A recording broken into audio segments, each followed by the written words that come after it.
Greetings, space travelers. Welcome home. You just tuned your dial to Spaced Out Radio, the only place where you can own the night. And tonight we're broadcasting to you on our terrestrial affiliates from North America and digitally on TalkStream Live, KPNL, and Odyssey Radio. Remember, you can access our archives for free at youtube.com/Spaced Out Radio. And while you're there, please consider hitting that subscribe button. Our website is spacedoutradio.com, where the options are endless. You can stay up to date with the SOR Newswire, rock out to some Bumblefoot, and so much more. Thank you for coming on in to this Saturday edition of the After Hours Show. We're going to have an awesome time as always. Definitely want to thank you all for coming on in. Yeah, it's going to be great. So I hope you guys had a great week. Haven't really been in the chat a lot during the week. So I'm totally ready to get to business tonight. We do have a guest in, the great guest, legend. Everybody knows him, loves him. Mr. Jim Goodall will be joining us a little bit later on tonight. So it should be a great time as always. All right, so let's go ahead and jump into the chat. I already got the heads up from race fans, so I already know what's going on out here in the chat. And as always, we have Race Fan coming on in with the gold saying, good evening, Rob, saying good evening right back to you, Race Fan. Appreciate you coming in. Let's see, we have Lightwalkers getting that silver saying, hello, Rob G, Mr. Jim Goodall, and SOR friends. Appreciate you coming in. Then we got Tamoth Man holding up with the bronze, saying, hi, Rob. Appreciate you coming on in, Tamoth Man. Thanks for joining us tonight. Just making sure whenever it feels like something's too good to be true, usually is. So everything's going so swell. I want to look around, make sure everything's working right. Looks like we're good. Okay. Next up, we do have Laura Lobbs coming in saying, hello. Hello, right back to you, Laura Lobbs. Thanks for coming in. We have James Horn saying hi. Hello, James Horn. Thank you for coming on into the After Hours this fantastic Saturday night. We have Luffy Pirate saying hello. Hello, right back to you, Luffy Pirate. Thanks for joining us tonight. We have Eternity Eternal saying hi, Rob G. Hey, Eternity Eternal. Thank you for coming on in. We appreciate you showing up tonight. We got T-Wise. No Jessica tonight? I was just looking. Yeah, so Jessica Jones, Cryptid Huntress, has moved from, she used to do Saturday and Sunday, so now she just does Sundays. So you got to make sure you're tuning in Sunday at 7 p.m. Pacific time for the Cryptid Huntress, And then, we follow right behind with the After Hours Sunday night edition. So thank you for inquiring, just in case other people were wondering, right? Yes, all right. So we got Roger Murray in the building with some more facts. Totally love it when Roger Murray comes through with the facts. Roger Murray saying February 21st, 1954, 70th anniversary, President Dwight Eisenhower, secret meeting with extraterrestrials, visitor Palm Springs, California, Edwards Air Force Base. Wow. Kind of hits kind of hard, right? Because if that really happened, right, as a lot of people theorize, if that happened, um, yeah, then what a lot of people have been saying recently, it kind of validates that. So that's a good one to bring up and a good one to touch and cover on.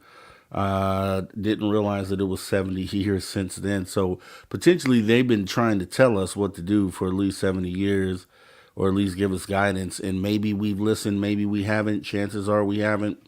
Yeah. So appreciate that, Roger Murray. Thanks for coming in. Also, who else do we have? Let's see.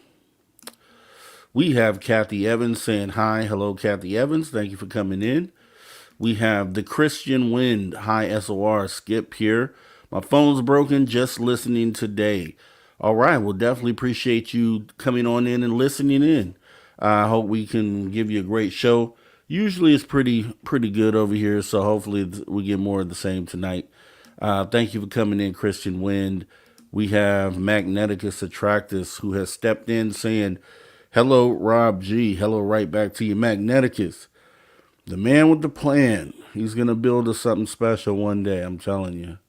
For sure. Lars Jansen saying, good morning, all. Good morning, Lars Jansen. Appreciate you coming on in. Let's see. Let's see.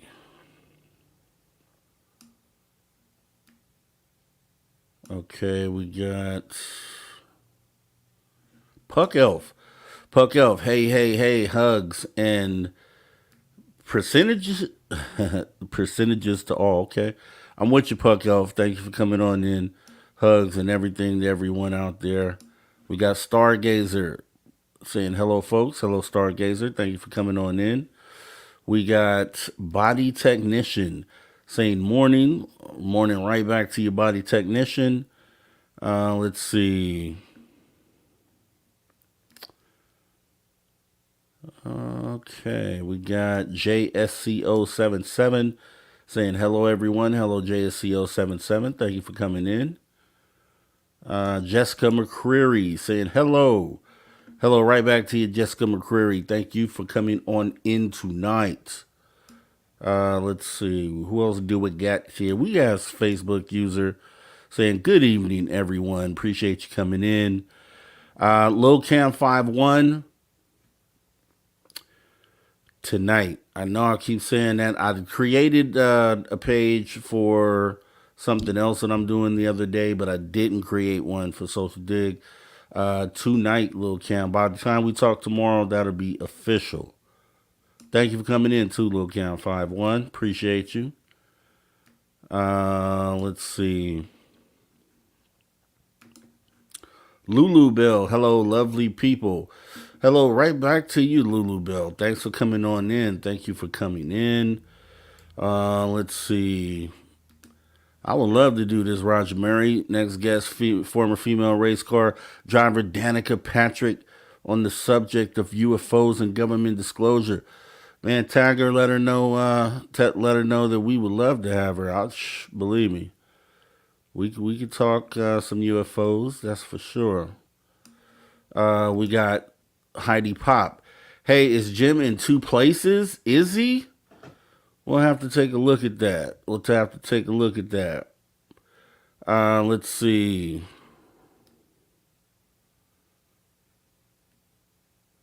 Okay.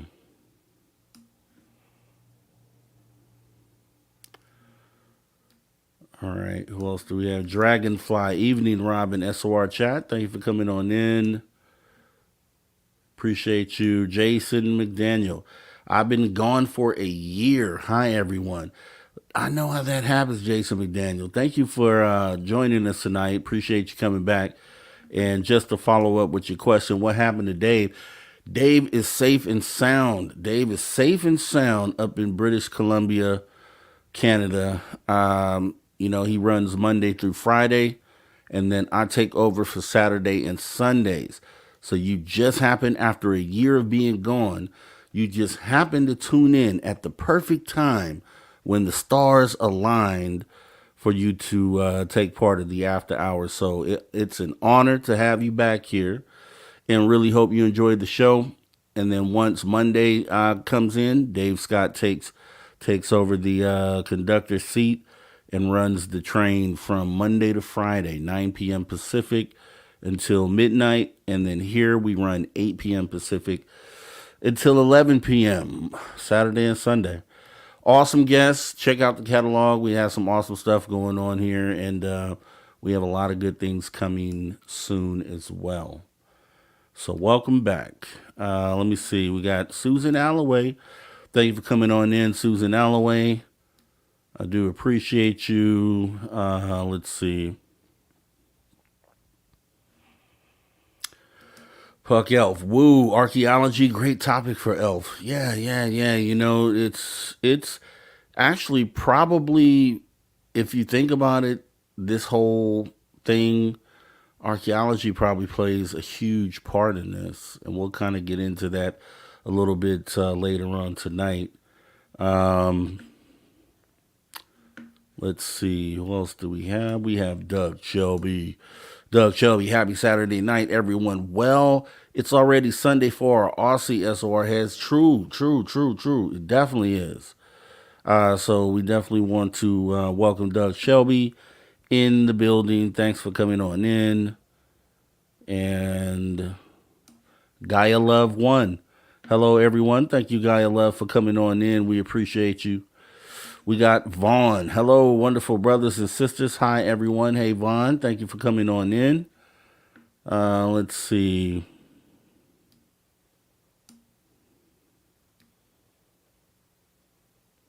Okay. All right. We got Sandra Heap saying hello, SOR. Hi, Rob G. Hey, Sandra Heap. Thank you for coming on in. I appreciate you. Okay. And let's talk about, okay, Jason McDaniel, yep. And then we have Doug Shelby. Let's talk about this for a second, right? Patrick Mahomes is a tough dude for real. Man, he kind of reminds me of Michael Jordan. You just can't beat him.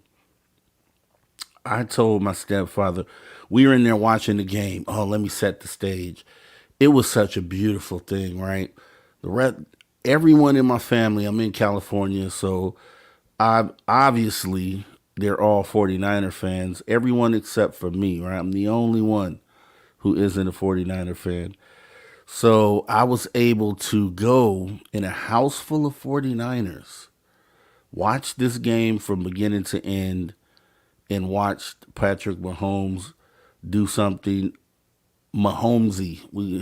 Mahomesy is all you can describe it. He came in there and did what a quarterback's supposed to do. You have the ball. It's up to you to take that team down the field. That's exactly what he did. And Kansas City Chiefs are now Super Bowl champions. And yes, I did consume the tears of every 49er fan there. And it felt so good. Give it up for the Kansas City Chiefs one time. Give it up. All right, so I had to point that out. Thanks, Doug Shelby, for reminding me. I would have totally glanced over that. Let's see. We got Rafin. Rafin is in the building. Hello, Rob G in chat room. Hey, Rafin, thanks for coming in. We got Shell L. Hello from the Pacific Northwest. Hello, Shell L. Right down here from California, Southern California. Let's see. We got Jennifer Patterson. Thank you for coming in. We got Alex Sanchez saying you're okay. Thank you for coming in, Alex Sanchez. We do appreciate you. Let's see. We have Jason McDaniel with the super chat. Thank you so much for your support and appreciation of Spaced Out Radio. and welcoming you back in the whole thing, and you coming in swinging. So we appreciate you, and hopefully it's what you remembered and better is what I hope for you. Let us know though. Comments, like or dislikes, please let us know. Let's see. We have who else do we have? We got Stargaze. We got Bob Berkins just stepped in the building saying test. And we got a test right back at you, Bob Berkins. Thank you for coming on in. Let's see. Okay. All right. We got Vaughn hitting us up with a super chat. Do appreciate your support. The Spaced Out Radio, Vaughn. Hey, beautiful brothers and sisters, and the wonderful Rob G. I appreciate you. I appreciate you, Vaughn, and you are appreciated. And thank you for your support, and thank you for coming on in. We have a great group of people here, period, just all around the board. And it's a great place to be. Super Knower, thank you for coming in. We do appreciate you. We got Bright Becca Boo saying hello. Hello, Becca. Thank you for coming on in. We do appreciate you. If you're new, thanks for joining us. Welcome to Spaced Out Radio After Hours. I'll run this real quick. We go 7 days a week here, Monday through Friday with Dave Scott, 9 p.m. Pacific until midnight. And then right here at the After Hours, we run Saturday and Sunday. So that's 7 days a week. You're going to find something going on here every single day, and it's always going to be epic. So welcome, and I do appreciate you coming on in, Becca Boo. Let me see. All right. Vaughn back in the building with another super chat. We do appreciate you, Vaughn. Thanks for your support of Spaced Out Radio. We do appreciate you.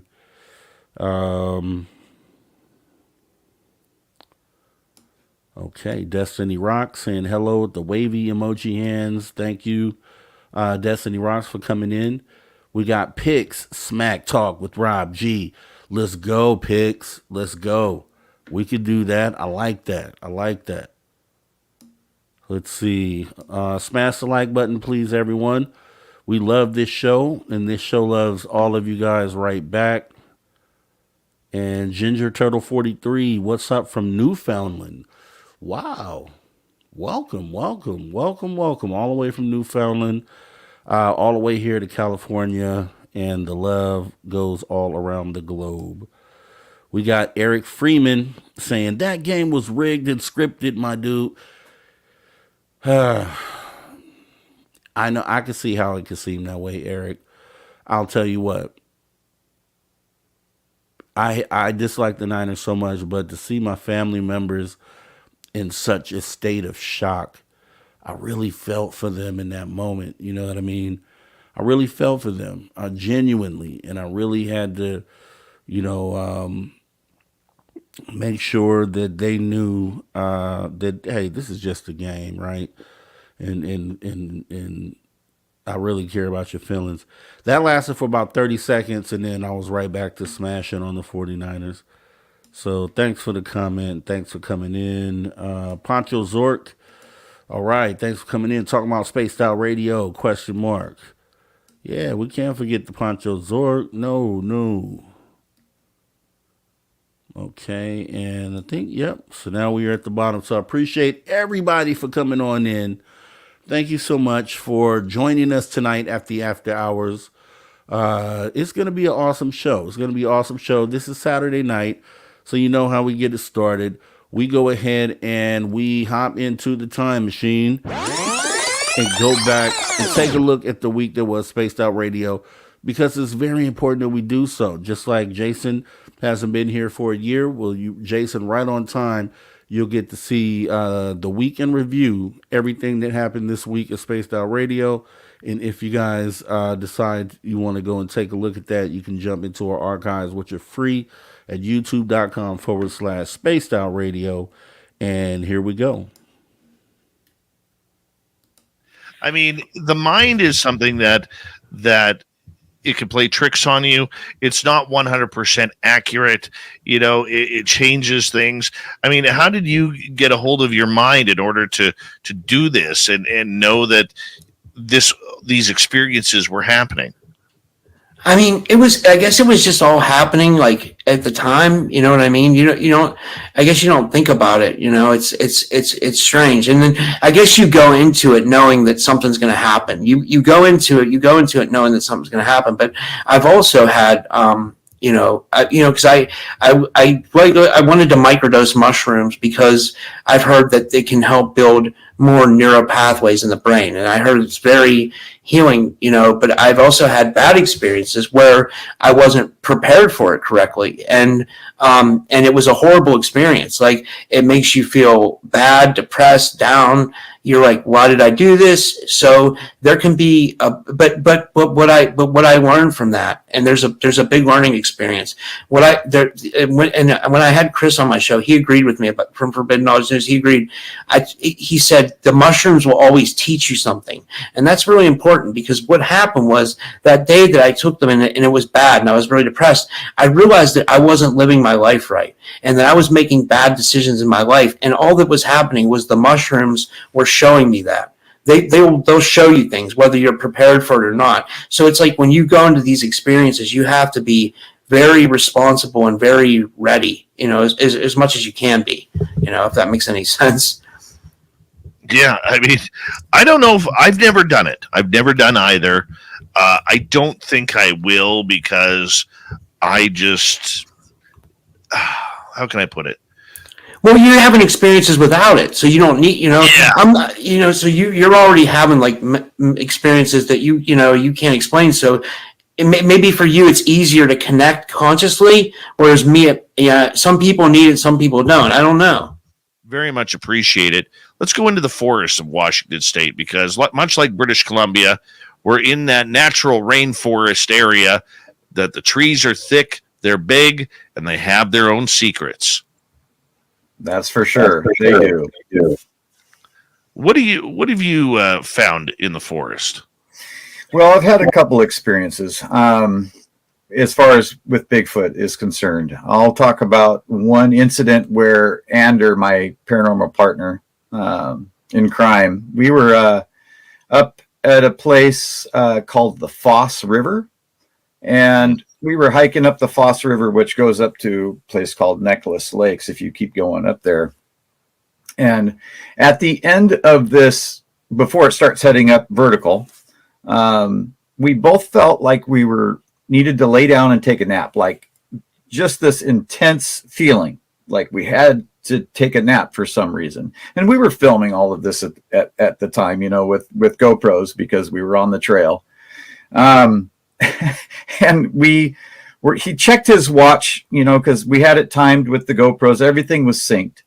And that there was now a time difference between his watch and the GoPros.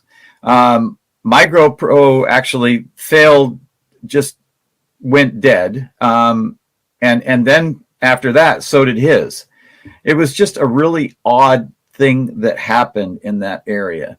And I wonder if infrasound didn't have something to do with what happened to us in that area. So take us through that day. What type of area were you in? What was it all about? What were you there looking for Sasquatch? Yes, actually we were. We wanted to film the trail, and then there had been previous for me, I've had some encounters on that trail. And so that's why we went back there, is because of the things that had happened. So we crossed this log bridge, and then it was like we got hit by a wall, and we were just like super tired. All of a sudden, it didn't make any sense. We had only hiked probably about 3.5 miles in, which isn't a lot for us. Back in that day. But it was just unsettling. And then of course my GoPro started acting up, and then his did, and then there wasn't, things weren't lining up.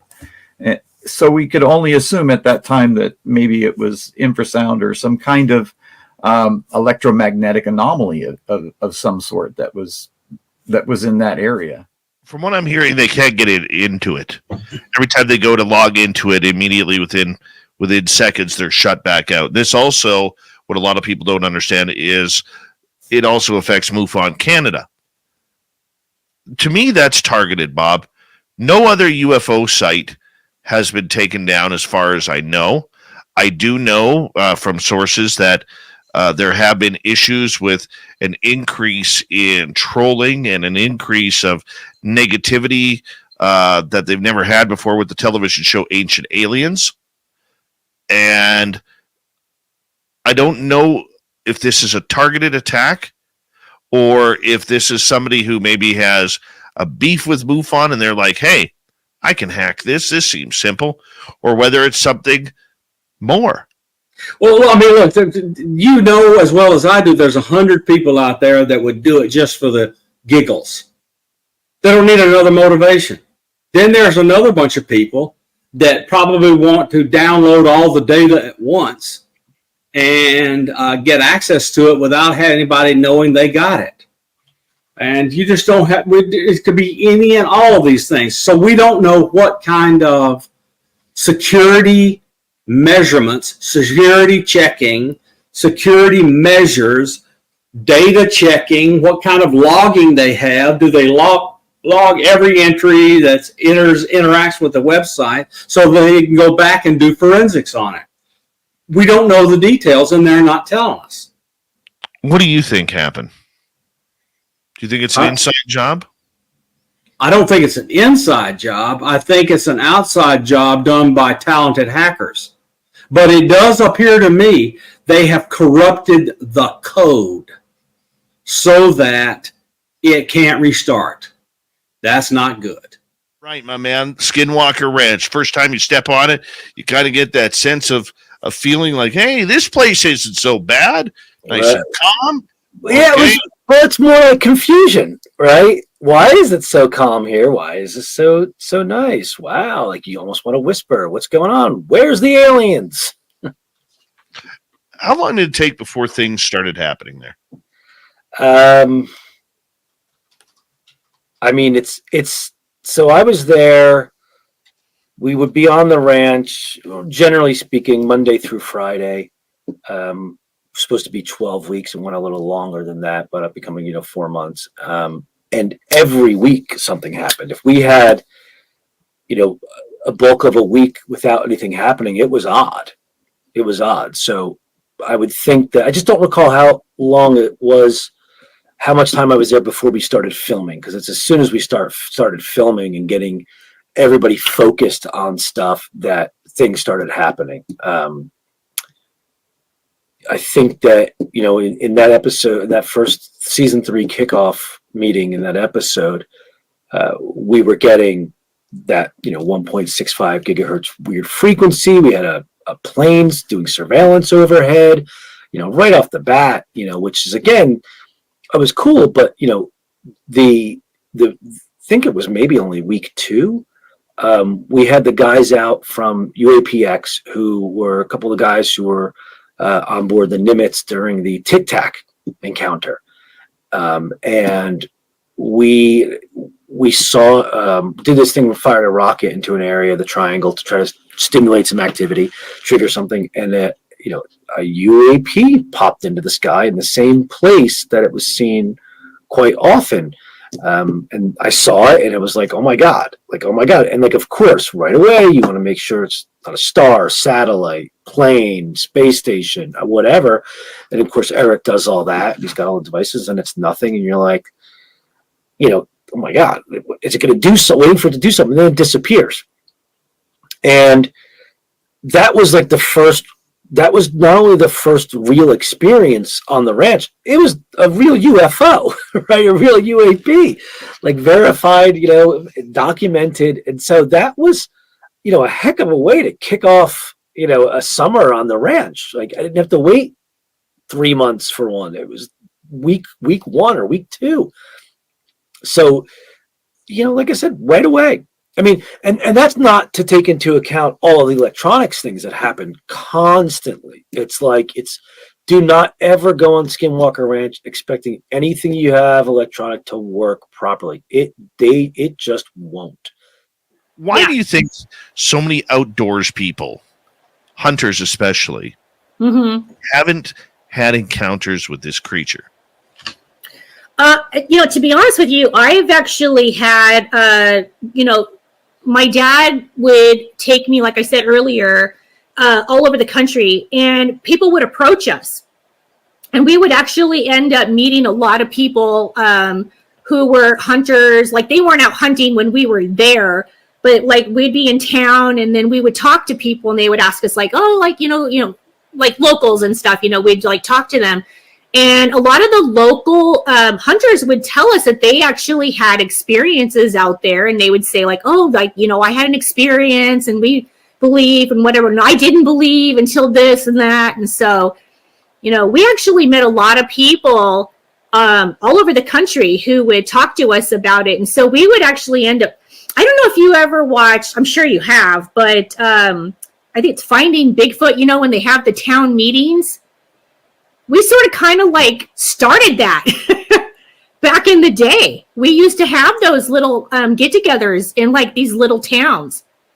So when we started watching the show, my dad and I would be like, oh my God, like we kind of like did that. That's what we used to do. We used to get all like local people because we want to know like where the hot spots are of, whatever area that we're in. Like I actually, let's see, I wrote this down for you guys. So these are the states that I had like the best activity in, and probably the only states that most people will have activity in. Washington State, number 1, California, Pennsylvania, Michigan, New York, Ohio, Oregon, and Texas. So if you live in an area near there and you guys want to go out and start looking, you got a pretty good chance of seeing something. If you're out in the woods, like you got to be smart about it. Number 1 thing I always say, safety first, no matter what. Don't go out alone. Don't be stupid. Don't think you're going to go out there and like, camp by yourself and, just find Bigfoot like overnight. We've all been out there for years and years and years, and a sighting's not often. It's pretty rare. All right. So that was the SOR Weekly Review. Another awesome week of content here at Spaced Out Radio. I'm telling you, if you missed any of those episodes, you definitely can hop back into the archives at any time. YouTube.com/Spaced Out Radio. You can see there was a plethora of options available this week, and it's going to be even stronger next week. And we commit to raising the bar here. So here we go on the After Hours weekend, getting comfortable here. Want to welcome everybody in. And also, we will be bringing in our guest for the night, the man of many talents, a man who wears many hats. And we're going to get into something tonight that I think has only really been briefly touched upon. And hello, Christine and Robbie G. Hey, right back at you. Christine, thanks for joining us tonight.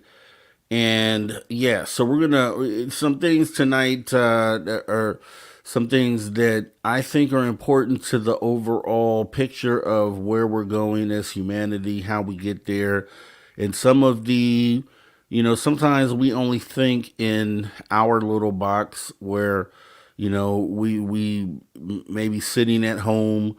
And we want a sighting. It's nuts and bolts. It's UFOs, and they're coming from the sky, and right. So that's what we're looking at.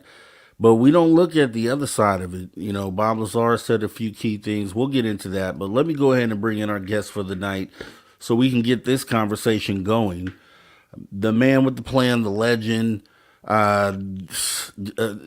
Look, no need for introduction. Let me go ahead and bring the gentleman in.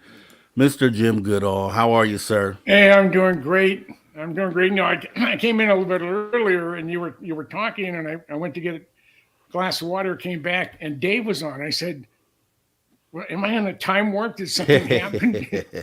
And then I realized Yes. it was a SOR weekly review. So Yes, in the honor yes. of Spaced Out Radio, I'm wearing this. I got should this have in worn Vegas mine last tonight. year. There Yeah. we go. There we go. Representing Jim Oh, Goodall, representing. We love Yeah. it. We love it. Yeah. Tim Osman says Jim Goodall stole my shirt from Vegas. Oh, probably. I'll be now. I'm going to be in Reno. So if I have my shirt with me, and you want to steal it back, I may let you. That's awesome. You hear that? Tim Osman said he might let you steal it back. Yes, yes, yes. So crazy times, Jim. I'm glad you could join us tonight. You always gracious in giving us your time, and it's always appreciated. I always have a great time with you. So anytime I can get you in, I'm just always excited to do that. Everyone knows you are the man with the plan when it comes to top secret craft and Area 51 and Lockheed Martin Skunk Works. And we can definitely talk about some of that because I still there's things that I love to touch there. But there's a whole nother side that I've only heard you speak about a couple times. Which should be like the whole archaeology side of this narrative and you going out to certain locations. And I guess you'll be able to get into talking about that. But I guess I know okay, I don't know how to lay this out really, but if you want to go ahead and talk about what it is that you're doing outside the country, and then maybe what kind of inspired you to even do it to begin with? Well, yeah, first of all, it's always been my feeling that if you quit moving, if you quit exploring, I'm 78. I'm gonna be 79 next month. Most guys my age, not everybody, but a good majority of them, they plop their butt in the recliner, get their beer, say, "Hey, I worked for 50 years. Screw you. I don't have to do anything else." And 18 months later, they die. I want to be a moving target to the Grim Reaper, and Right. I don't let my age get in my way. Now, what what I'm going to be talking about here in a few minutes, the thing behind me is a significant part of it. I've been blessed when I was in the military. I did embassy resupply. So I was in virtually all the Central American countries except for Belize. I always wanted to go to Belize for no other reason. I hadn't been there. I've been to all but three of the South American, four of the South American countries: Uruguay, Paraguay, and then the two next to Venezuela near French Guiana. And I had, I believe in fate. People come into your life because they're supposed to. Like you and I were supposed to link up, and immediately I felt extremely comfortable. And that's what I love about this particular community that I'm in. The UFO crazies, as my wife calls it. But she knows I have a passion for it. But I feel so welcome in this family. Oh, yeah. But I'd always wanted to go to Belize. I didn't know. I'm getting up. I was getting up in age. I'm in my at the time. I'm in my more than my mid 70s. This is 2 years ago. And fate brought me to. I was on with. I forget what the program was, and I don't think it was on SOR, but Jared Murphy was on. Jared Murphy is he wrote a book called "It's Not Aliens," and he's into ancient structures. He's a super guy. He's a fellow Minnesotan, and I claim Minnesota. Even though I was born in California, I claim Minnesota as my home. I have 5 grandsons, a son and a daughter, 2 ex-wives. And I have 2 babies buried there, so it is my home. Yeah. And Jared and I all of a sudden it just sort of came together. And I asked him where he lived, and he told me where he lived. And I said, I've been in that building. It was downtown Minneapolis. And I had just left Minnesota 2 days before or 3 days before. So 6 weeks later, I'm back in Minneapolis. I meet, and it was when I met Dave Scott, it was like meeting an old friend for the first time. Mm-hmm. And I don't have that many of those types of experiences. I know people who have never had that type of an experience, but I am drawn to people because of, I think we're transmitting and receiving on the same frequency. Yes. Yeah, but I also had the same feeling. I've gone up to meet people, and I had an immediate dislike for them because I could sense the evil. Now I do have some of that I know in my genes because my Sicilian grandmother, she could do remote viewing, and she could ask her long dead great aunt questions. My grandfather moved the village of Isla della Femme outside of Palermo up to the San Joaquin Sacramento Delta in a dirty little river town called Pittsburgh, California. At one time, if your name ended in a vowel, I was related to you. 2 years ago, my cousin Cookie passed away, and she was the last human being that I'm related to living in Pittsburgh. Wow. But that's where the family's from. But my grandfather, he was in charge of the entire fishing fleet for all the Italians, Sicilians, and Sicilians may be Italians, but Italians can't be Sicilians, and the Portuguese from San Francisco to San Pedro. He was in charge. He was responsible for all of them, and they go up to Alaska for 5 months. Now they're in this. It's a two-cylinder diesel, and they have to follow the tides because they don't go that fast. Wow. And they're gone for 5 months. Now Nanu arrived at Ellis Island, or he left Palermo on April 1st, 1901. So by 1902 or 1903, he was already in the San Francisco Bay area, putting together, buying a boat or boats, talking to fishermen, organizing a fishing crew. And he took most of the fishermen from Isla della Femme, joined Nanu, based out of Pittsburgh, California.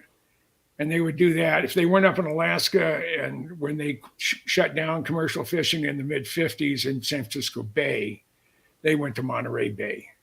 Mm-hmm. So my grandfather would have 5 months in the Bay, in the Delta area, and then 5 months in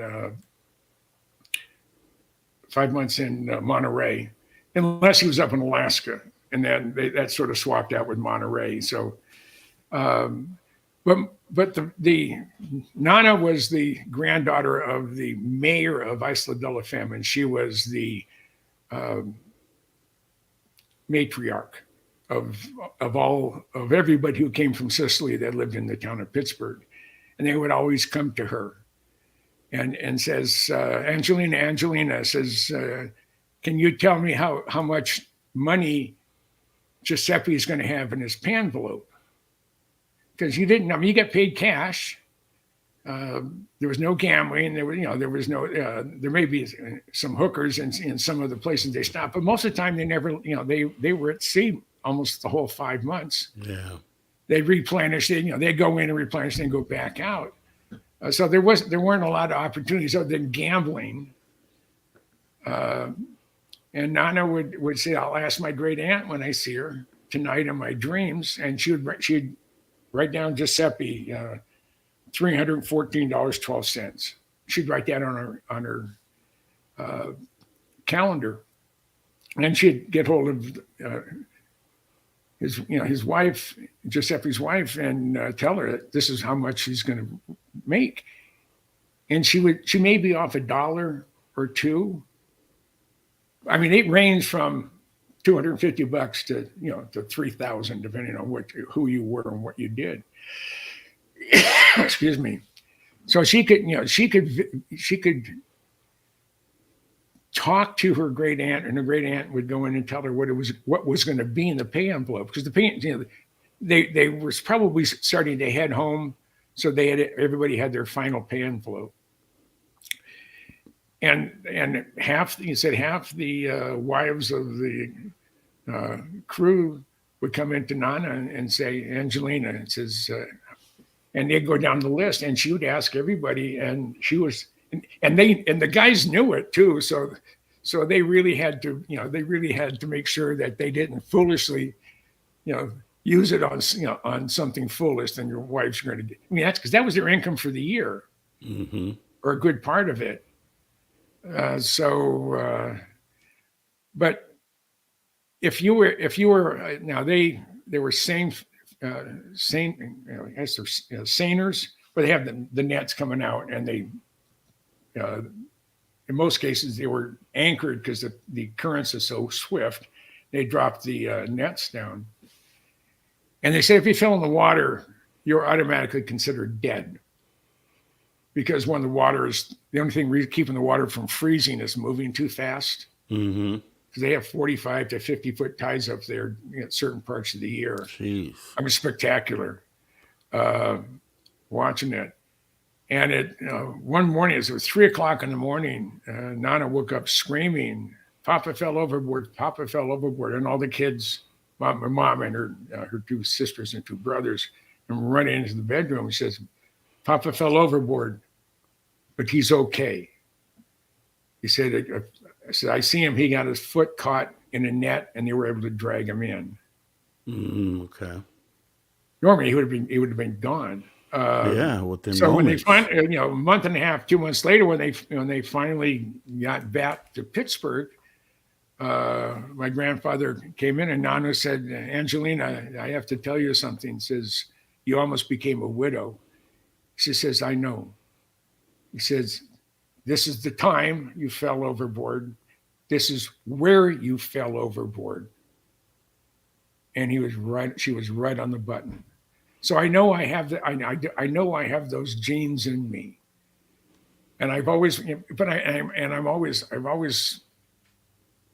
really enjoyed and not deeply dove into, but I love ancient cultures. I love ancient history. I love history, period. That's when I was young, I wanted to become a school teacher. But I wanted to be a history teacher. I wanted to teach U.S. history. I absolutely loved it. And today it's not taught, and it breaks my heart. And that's why we have a lot of the rotten people running around that we do, because they don't realize what an incredible country this is. But we'll get off that. But I've always been one for adventure, and I've always been one for not doing what is expected of me, doing a hell of a lot more. When I told my boss in our air guard unit that I wanted to scrounge a Blackbird, he laughed at me. And he said, well, how are you going to get here? I said, well, I got that covered. I talked to the AG at State of New York, and he said, you ready? You call, we'll haul. So I love challenges. And Jared and I, we were just clicking, and we were going to go down to Peru and look at some megalithic structures.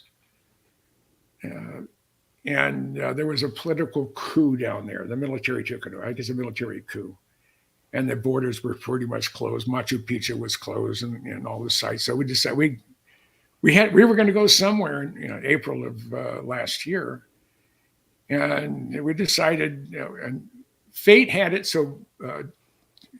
Jared met a gentleman in Salt Lake City where he was then living, who has 7,000 acres near Punta Gorda. So we went down there. He said, we're gonna come down. We're gonna bring a crew with us. And we're gonna see if we can identify some megalithic structures on your property. Now, 7,000 acres is just short of 11 square miles. It's a big area. And one of the photos I sent is me trekking in when it was, I think it was 97, and the dew point was in the 80s with no wind. Miserable sounds like. I got halfway to where they were going, and I stopped. I said, I just went through I just finished half my water. I'm not going any farther. I'm going to turn around, head back. I'll just wait here and I had 24 to 50 years age over everybody else that was there. Right. I was keeping up with them other than that one day. And that's the hottest I've ever been. But I managed to make. But we're talking about the first day we arrived in Belize, or the next full day, we decided we were going to go to see some Mayan pyramids that have been excavated, at least the tops of them. So we went to Lubatum and Nim And when we're at Nim walked around the top of the pyramid complex. It's about 1.25 miles, 1.5 miles walk. And it had rained a couple of times when we were there. And the temperature goes, it's 87 degrees, and all of a sudden the sky opens up. Oh, it's still 87 degrees. So you go from being sweaty to just being wet. And and you don't, I mean, you don't even stop what you're doing. So I had about 10 feet left till I was getting off the top of the pyramid onto a paved sidewalk going, down to the visitor center. And as the steps were made by the Mayans back 2,000 years ago, but they were not evenly spaced and a little bit tilted. And I have a real bad sense of balance. I had my auditory nerve severed on this here 38 years ago. So I decided, I see a little path going around because other people saw it and I had the same feeling. So I step over and I'm holding onto a small tree, and all of a sudden face into this pile of rubble, like what you're seeing behind me. And I get a big gash, a slash underneath my knee, and a puncture wound above my ankle. They didn't hurt. It hurt a little bit, but it wasn't, oh my God, I'm injured. And so if you ever cut yourself and it's been raining or you're wet, a little bit of blood goes a long way. And a lot of blood goes a lot longer. You think someone had been slaughtered there. So we left Nimalimput, and as we're driving out, there was a little medical clinic. So we stopped in there, and we had to wait around for the nurse to come. But the doctor was from Cuba, and he's checking me out, and he said, "We got to clean this, and I'll have to wait for the nurse to sew it up because we have at least 8 or 10 stitches to sew you up." So he did that and sewed us all up. The next day, we're out just looking for stuff. Part of the group we were with wanted to go to a set of waterfalls in a little village called Santa Cruz. So we headed in that direction, and as we're driving into the village, there's a sign all covered with moss, Uchbin Ka pyramid, but it was closed. It's not open. But we turned up the road anyway and went in there, and we're at the base of what we call Pyramid A. And a whole group of kids came up with moms selling trinkets and stuff. And then a very nice guy, always smiling. I've never seen him not smile. His name's Alfredo. He is the mayor of the village of Santa Cruz. And we started talking, and one thing led to another, and they were having problems. They couldn't get into, they were talking about the village. So we actually ended up helping them out. And from visiting the 2 existing sites about 30 miles away that have been excavated, and talking to the archaeologists, they said, as we're going to be heading back to Santa Cruz, he said, Santa Cruz is the only site in all of Belize that's not controlled by the federal government. It's controlled by the village. And I said, well, why is that? He said, because the village was cut off from the real world until 2012. That's 12 years ago. And that's when they cut the first road through about 5 or 6 miles of jungle. Before that, you had either on the pack mule or walking, or if you had a dirt bike, you could make it through. But they gave it to them because when they made the laws about ancient sites in Belize, they made that an exclusion zone because it's in the middle of nowhere and no one's be able to get there. So they turned over every other site were near roads and near villages that were accessible. So it was I figured since I gave my blood and my DNA to the Mayan gods, they decided that they were going to reward us with an opportunity to excavate what's behind me. Oh, it's over here. No, over here. Wow. That's on the top of we call Pyramid B. There in Richmond College. There's 5 pyramids in the complex. It's the largest complex in Belize, and it's not been this. There's been a little bit of excavation about 10 years ago, and it was just one summer, and they just cleared off some of the weeds, and they grow back fast. But we went in. This is the picture behind me was taken in April of 2023. We were there in November as well, but we spent most of our time looking at what we refer to as Pyramid G. It is the tallest pyramid in this 5 pyramid complex, and it's totally isolated from the main group of pyramids, which means it was a very, very special location. It was either the high priest lived there, or the king, or the leader, or the chief, or it was a ceremonial altar for ending it all for people that disagreed with the powers that be. So everything is just sort of falling into place. The thing behind me on Pyramid B, that's an open chamber smokestack, and they would burn sage down at the bottom. I think it goes down another 5 or 6 feet. The rest is overburdened. They haven't removed. But and the smoke would stay within the open chambered chimney. It would flow up and it would swirl around the top, and the high priest would be up there in the top, saying his prayers to the Mayan gods and doing his whatever he's doing. And then there's a set of steps right there that he would walk down in a ceremonial dress, and there's all sorts of people in attendance and whatever. And that's just one of the things that's sitting there. And that thing that you're looking at a minimum is 2,000 years old. Yeah. And the Belize archaeologists that we talked to at Louboutin and Nimlim Puit, they said we now calculating or figuring that the pyramids may be between 20,000 years old up to 200,000 years old, and the Mayans found them abandoned, and they repurposed them for them, for their own use. So this is exciting.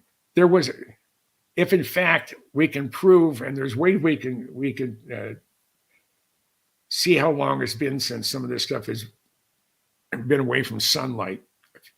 Jared Murphy knows what the testing is. You have to do it in total darkness as you pull the stuff out and keep it in a black container that is light proof.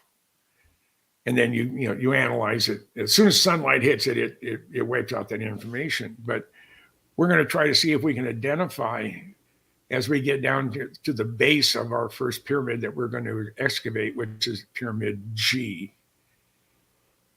And that's also the biggest one in the country.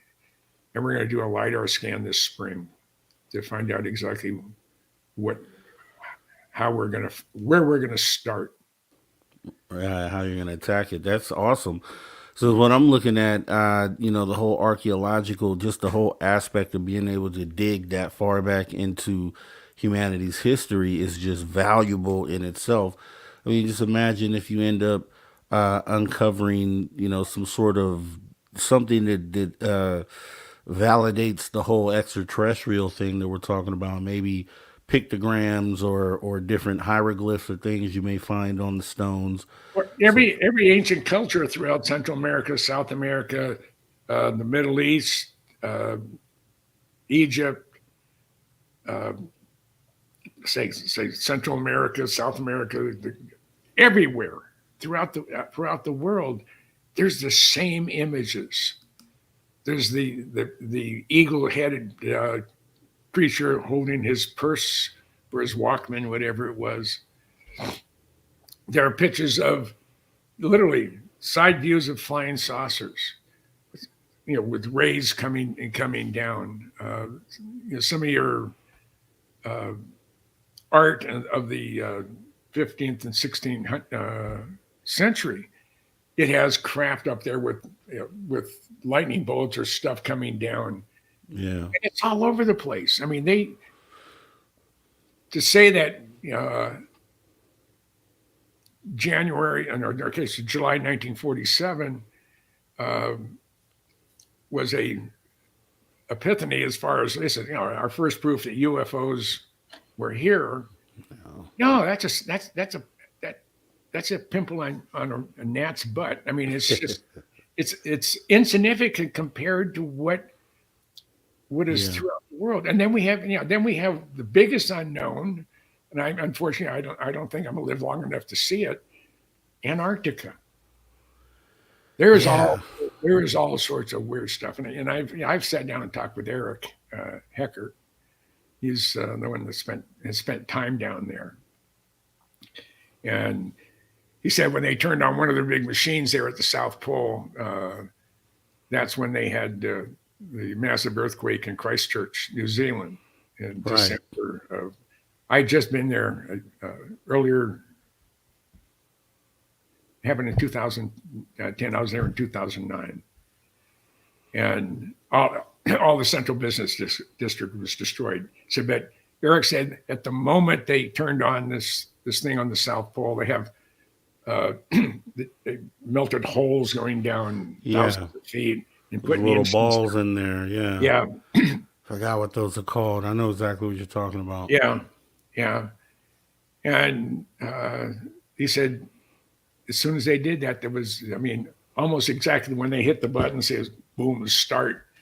That's when the earthquake started, and it was massive.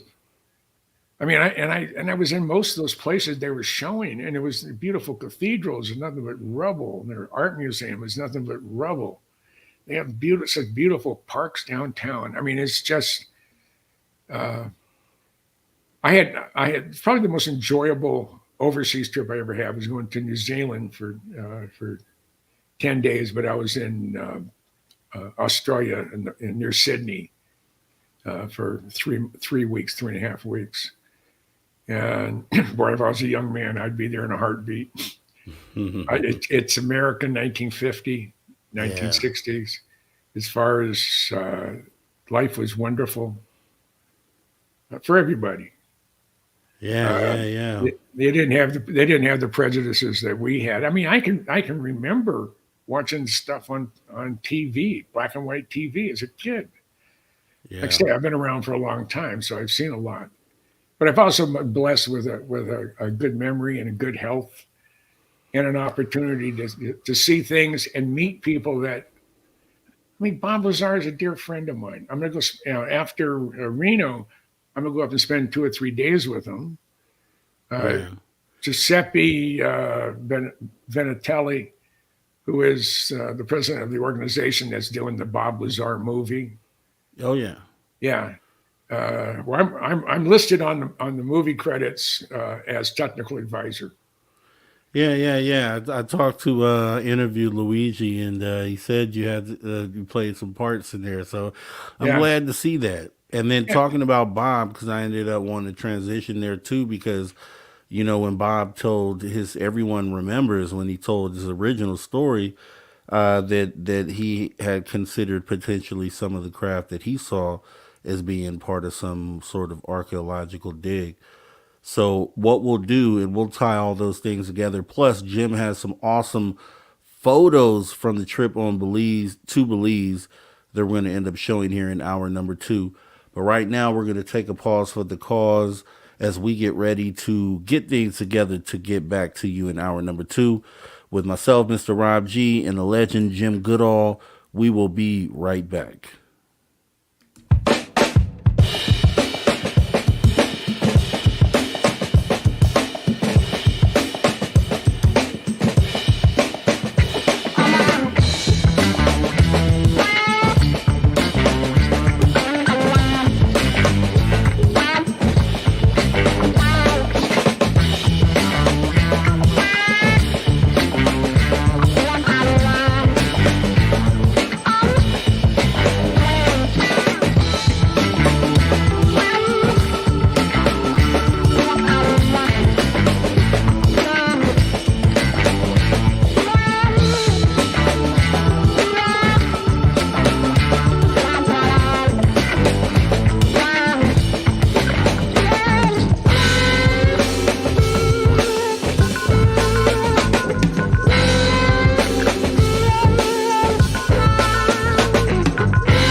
All right, all right, all right. Welcome back to Spaced Out Radio After Hours, hour number 2, with me, your host, Mr. Rob G, and the legend right over there to the right of me, Mr. Jim Goodall. We're going to be talking some more about Belize and just the importance of archaeological digs, because there's going to be no telling what it is that you guys end up uncovering. But before we jump into that, I want to talk to all the space travelers out there, right? You guys are already space travelers. Consider taking the next step and join the club. That's right. You can join our Spaced Out Radio Space Travelers Club for as little as $5 per month by joining our Patreon. And you can do that at any time. We definitely appreciate your love and support of Spaced Out Radio.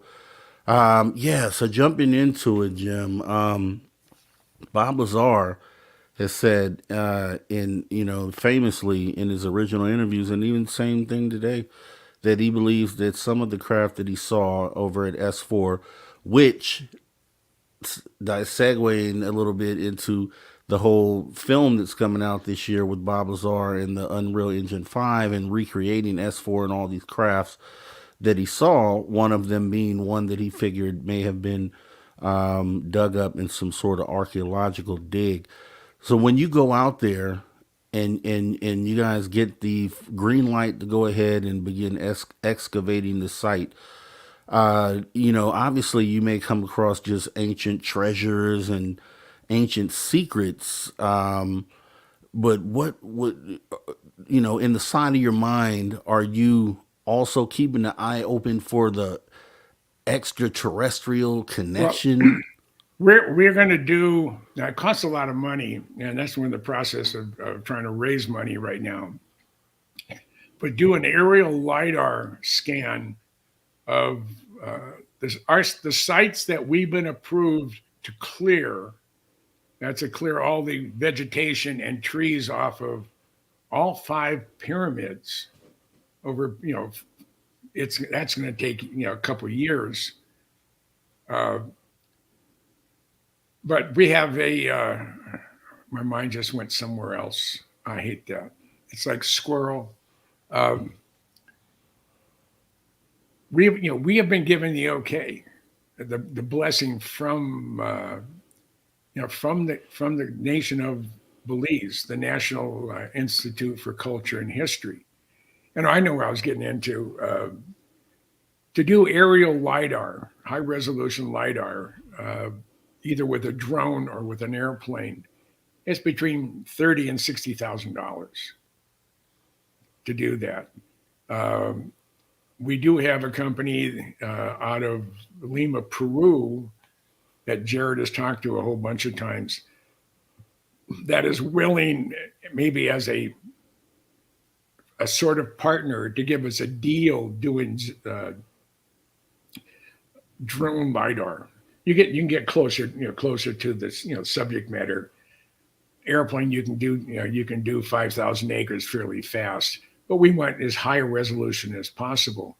Mm-hmm. But we're also going to be doing is, in conjunction with the aerial LiDAR, we're going to be doing hand LiDAR, and we're gonna go around Pyramid G every 12 feet, and then we're gonna run the thing.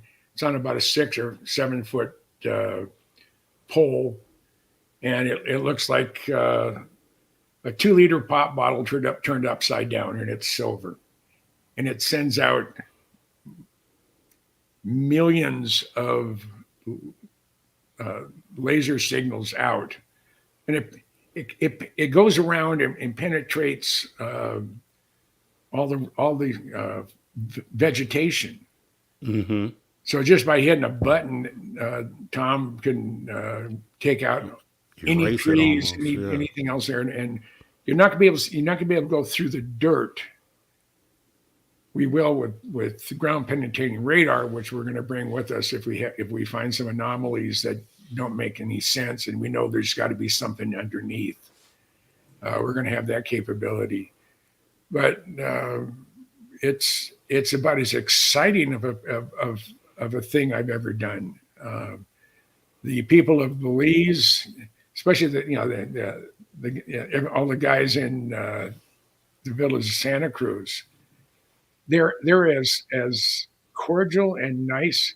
So when you don't have anything, all you have to give is your kindness, and they do that, and they're very happy. But they're very happy group. But they're subsistence farmers.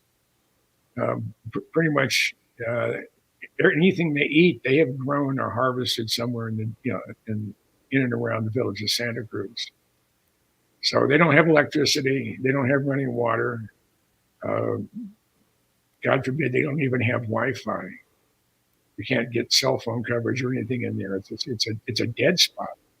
Again, because it was considered a totally isolated area, which has helped from as far as grave robbers and whatever goes. Yeah. On top of the pyramid G, I didn't make it all the way up to the top. I was just too tired. It's raining to beat hell, and it's hot. And I think I slipped and fell about a dozen times. Didn't get hurt, but it just takes a lot out of you. Oh yeah. But when Tom Elmore and Jared Murphy were on top of the pyramid G, they said it appeared that it not in modern times has it ever been ransacked, because there's nothing uncovered up there. Mm-hmm. Not even the appearance of something, nothing being uncovered. So that's a real positive. And there may be tombs that have not been discovered. Because I usually, if you're buried in a tomb on one of the pyramids, you're somebody, and you're gonna go sometimes with your wife, willingly or not. But the tombs are lined with stone, and big flat stones go over it, and that's how you're buried. I don't know if they put covering over the flat stones and then put dirt over it.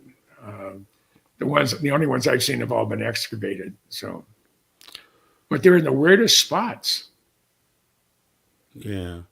Yeah. And it's actually pretty awesome, because I mean the when you think about it, like the historic value is gonna be is good or even more valuable than what we have like in Giza, in the pyramids that we've already excavated there. Like this is like new ground for something that might be even older than that, and then just what you might find. You know what I mean? That's gonna be crazy. But Egypt, that environment is so controlled by their archaeological entities, and there's a lot of stuff that we're going to be doing in Belize that universities. Well, no, we don't believe that. We don't use that type of technology. Have you done any core samples on the soils underneath the base of the pyramids? Because the big ones down in Peru, they don't. They're a very geologically active area, and yet you don't see the destruction from earthquakes. True. And these things are 2,000 years old or more. The other question is, most of the stones you're seeing behind me are small, but there are significant stones that are visible in and around the base of the two pyramids, actually the three pyramids we've been to that are at Ichpin Ka. We're sitting on 305 acres, and we have the authority from the Belize government to defoliate, take the trees down, and remove overburden on all 305 acres if we have the manpower and the means to do it. And one of the things we've already started, because it's a jungle and because half the year it's raining to beat hell, and the other half it's not too bad, but it can get hot and steamy. We've introduced goats into the community. That we bought 2 goats for the mayor, and they're both females, and they both have twins. and they're going to deliver her pretty soon. So we're going to end up over the course of the next 6 months buying about 40 goats for the village, and we're going to parse them out to various families because they have goat milk and they have make goat cheese, and they're not going to eat them unless the herd gets so big they want to take out the old ones that aren't reproducing or whatever. But that's what they're going to do is they're going to put up some type of perimeter to keep them in a certain area on the side of the pyramids to eat the vegetation. I mean, they'll eat it all the way down to the root. And I don't care how nasty. We would clear an area of 100 feet by 100 feet with 3 goats in a week of Pacific Northwest blackberries. Those are just, the fruit is wonderful. And they say there's only one blackberry bush in the state of Washington, and everything you see are all the suckers come up because you can't kill the stuff. But if you want to clear an area in the Pacific Northwest and it's covered with blackberries, you hire goats. There are people who actually rent out their goats to clear your property. Oh yeah. And it just cracks me up. So that's what we're going to be doing. We've already started to do that. We're trying to bring fresh water or drinkable water to the village. Right now they go down to the creek. It runs year round, and it has waterfalls on it. And it's just beautiful. It's a pretty area, and they have caves. There's 5 major caves in there. One of them goes from Santa Cruz over to the next village. They're natural made caves, but they found all sorts of Mayan artifacts in them too. So we have so many balls up in the air.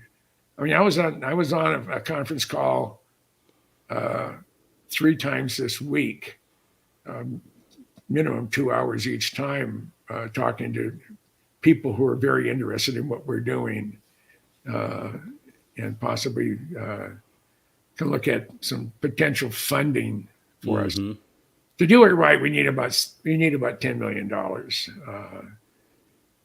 And there's all sorts of money making opportunities there for whoever wants to invest. But we'll just have to wait and see, because we're gonna do a TV series. It's gonna be like Curse of Oak Island, except we're not going to be digging in a hole for 10 or 12 years and find a stick and a few specks of this. We're sitting on 5, minimum 8, 2,000-year-old structures. We're going to be looking at parts of it that have not seen daylight in 500, 800, 1,000 years. Man. And that's powerful. To be sitting on one of these things or leaning up next to it or climbing on top of it and think that 2,000 or 1,200 years ago, whatever the time frame is, a lot longer than we've been on that I've been on the planet. But to be up there and think, the last person who was up here was a Mayan chief or a Mayan somebody, maybe in. Last time they were up here was in 800 AD, 1,200, 1,400 years ago. And it's just, it's just, as a historian, it's fun. It's exciting. And now I can scratch off. I've been to Belize. So I've been to every country in Central America, a lot of places in Mexico, primarily agricultural areas and some tourist areas. And then in South America, I haven't been to Uruguay or Paraguay, French Guiana, or the other one that's up next to it. And these are all native lands that you're mentioning there. Yeah. I mean, going pure back, with the straight connection that literally just goes. But the people that are there are direct descendants of the Mayans and the people who inhabited that.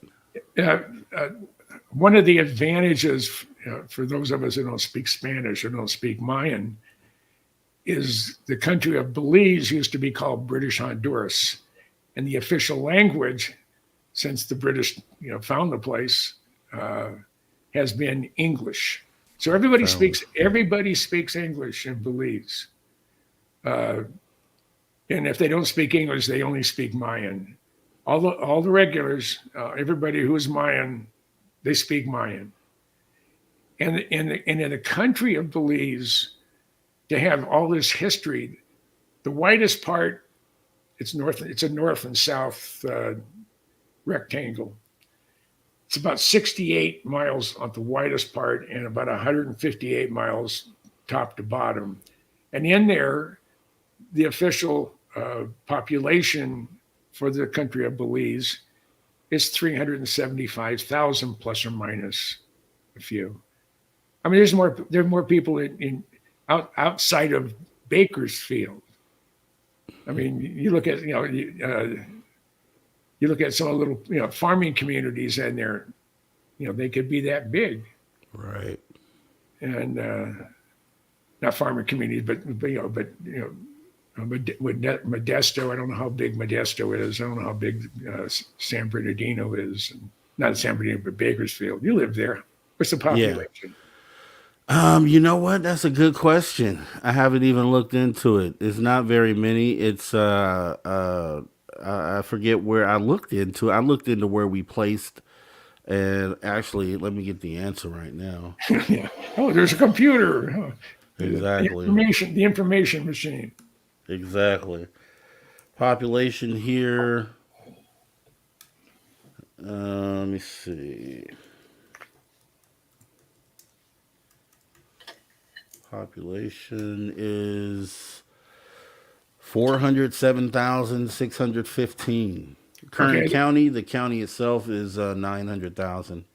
But there are more people living within the city limits of Bakersfield than live in the country of Belize. Wow. Yeah. That is crazy. Yeah. Yeah. And it's Now, let me ask you this, Jim. So the where you're excavating, that's on the gentleman's property that owns the land out there. It's actually on his property. no. What this is we're on the village's property, the village of Santa Cruz. Okay. The other place where you're on the 7,000 acres, that's a private individual, and that's about 30 miles the opposite direction of where we're at. Okay. Because like I said, it's just to be able to have that opportunity. Yeah, I mean, I would definitely do, understand why a show would be interested in that, because literally every time you stick a shovel in the ground, no telling what it is you might bring up. You Absolutely. can uncover a secret that we've all been wanting to know. It's just endless. And if Bob Lazar's sports model, in fact, was recovered at an archaeological site, why not this one? Yeah. Because the crystal skull that everybody, I forget the name of the guy who found it, or they named after him, was at Lubatum, which is, I think as the crow flies, maybe 14, 15 miles away. It was laying on the ground.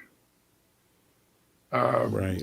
So it's the potential for finding some oh jeez, type of reaction should be pretty good. And I'm looking forward to that. And it's just to be able to see, and when you get off all the trees and vegetation off, that's what's taking down the pyramids. Those roots get in there, and it's very, very powerful. And all of a sudden, you'll have a wall crumble or something, and there's all sorts of just debris from vegetation, chewing up the. This is Bright Beckaboo. Yeah, I believe that's one of them that they were talking about. And it was found, say 13 or 14 miles from where we're at, as the crow flies. And Uchben Ka is said to be the largest Mayan complex in Belize. and it has the most pyramids. All the complexes like Limumpuit and Lubatum that we've been to, they're on top of one pyramid. That's it. We have 5 of them. We have a village at the base of pyramids A and B, and across from about three-quarters of a mile from A across the valley into Pyramid G. There's a village down there with identified structures when they did a radar scan back in the 80s. When the country of Belize, the government of Belize, wanted to identify the location of all the archaeological sites. All right, and I have say hey to Kira. Hello, all you amazing space travelers, and Rob G of Space Out Radio. Hey, Kira, thanks for joining us tonight. And we have Bright Becca Boo says, "Oh wow, I want to go to Belize." I do too, Bright Becca Boo. That is definitely one of the places on my list is Belize. Well,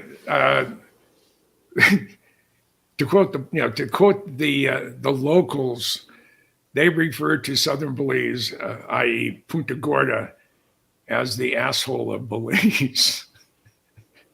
It's not a very city-wise. They're not very pretty. Some of them are very quaint, and the people are wonderful because most of them don't have anything. It's a very, very large Mennonite community down there, and there's also a Confederate cemetery outside of Punta Gorda. After the war, and when during the Civil War, even after all these, what do they call them? You're for whatever reason, my mind's not working right this minute, but all the Confederates, that's what I'm talking about, thinking about. All the Confederate soldiers, even though they were pardoned for anything that anybody would want to nail them for, whatever, they felt ostracized, and a very large number of Confederate soldiers moved to Belize because the language was English, and they wouldn't have to worry about learning another English. But it was also gave them some virgin land to start a new life without any prejudices, about what killed so many Americans killing Americans. Yeah, that's a terrible thing. So it's I have some photographs of them. They won't. I was going to get a scrub brush and cleaner and towels. I was going to clean off a couple of the headstones. And he said, if you do that, they'll arrest you. I said, what do you mean? He says, this is how they were discovered or identified as a national treasure, and we will not alter them. Wow. In other words, they're going to let nature just take its course. I had no clue of that. That's actually awesome information to have. Yeah. And that didn't have in it, but it makes total sense. Yeah. I mean, yeah, it makes total sense. And there's a very, very large Mennonite population down there as well. You'll see them on the side of the road, the black wide brim hat, the white shirt, the suspenders, the black pants, and their kids are dressed the same way. And they have their donkey or whatever, and they're pulling their cart. They're not like the covered ones. They're just a cart, and they sell vegetables on the side of the main highway. And it's the best watermelon and the best cantaloupe and the best fruit I've ever eaten. And this is from the Mennonite. They'll just stop, put a tray table or a table up, and then put their some fruit on it that they want to sell. And they have the whole back of the cars filled with fresh fruit. And that's how they make ends meet. I mean, it's so totally different than you and I just saying, hey, I'm going to trip bike, let's go to Applebee's, or let's go to Denny's, or let's go to Red Robin, or, well, better yet, let's go to Jack in the Box. They don't have that. And it's So everything about it is going to be a challenge, but it's less of a challenge because we speak the same language. So they're not they may talk to each other in Belize and we don't know what they're talking about, but as far as anything official, and the fact is they did a survey of the entire site as much as they can get to, and they're so excited about what we want to do for the village. I mean, what we hope to do for the village is raise enough money is their kids don't have to pay, the parents don't have to pay for their kids to go to school. And these are subsistence farmers, and they'll go out and do carpentry work. They do their masters with a chainsaw and a machete. And every guy walking down the road has a machete strapped over his back. And it's just so totally different. And and they smile at you, they wave, they get excited, and they say, "Oh, a bunch of gringos are here, or, to plunder our lands or whatever." We want to help. We want to be able to raise enough money through if we do a TV series and for multiple seasons on the excavation of this site. We want to be able to pay for all the kids to go to school. I think it's $500 to $700 per student per year, and being that they're all most of them are good Catholics, they have a lot of kids, and sometimes they can only afford to, if they have 4 kids or 5 kids, they can only afford to send one to school. Yeah. What we want to do is, and the total population of the village is like 750. And we want to be able to raise enough money through what we're doing to generate enough revenue, ongoing revenue, that we're able to pay either full or partial tuition for all the kids in the village. It would be awesome. Permanently. I mean, it would be as long as it didn't get wiped out by another asteroid hitting the Yucatan Peninsula, because that would be kind of a day. Yeah, that's for sure. Well, we have, and I want to show, because Jim has brought receipts, and we've been saving these for the end of the show. So you see the picture behind him there, but he has a bunch of other ones that we're going to go ahead and take a look at, and he'll kind of walk us through this here. But you see what we have. There's beautiful entrance, a beautiful downtown Punta Gorda. You can see the road, it winds off. The only area that has any continuous pavement is until you get right over the little bridge, which is just down the road another half mile, and then it's like you're driving through a minefield of craters in the road. It's really, it keeps the speed down, and they have the biggest speed bumps I've ever encountered. You have to slow down to 4 or 5 miles an hour and creep over them, else you're going to tear the suspension out of your car. So we'll go to the next one. All right. Okay, this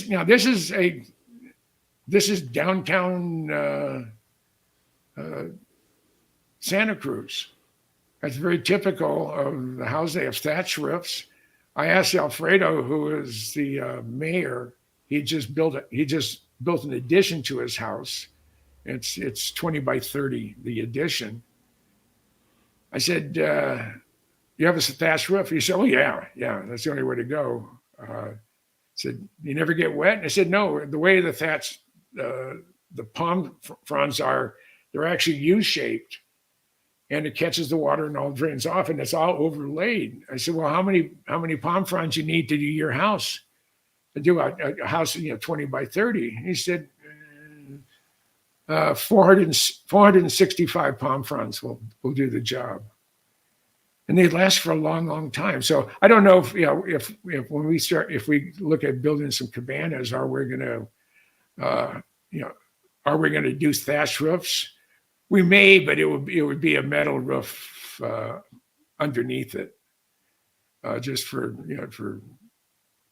the sake of any for people who may be staying there. We want it to be really nice, and that's going to be a revenue generator for the village. We want to bring. Oh, this is the end of the Bataan Death March.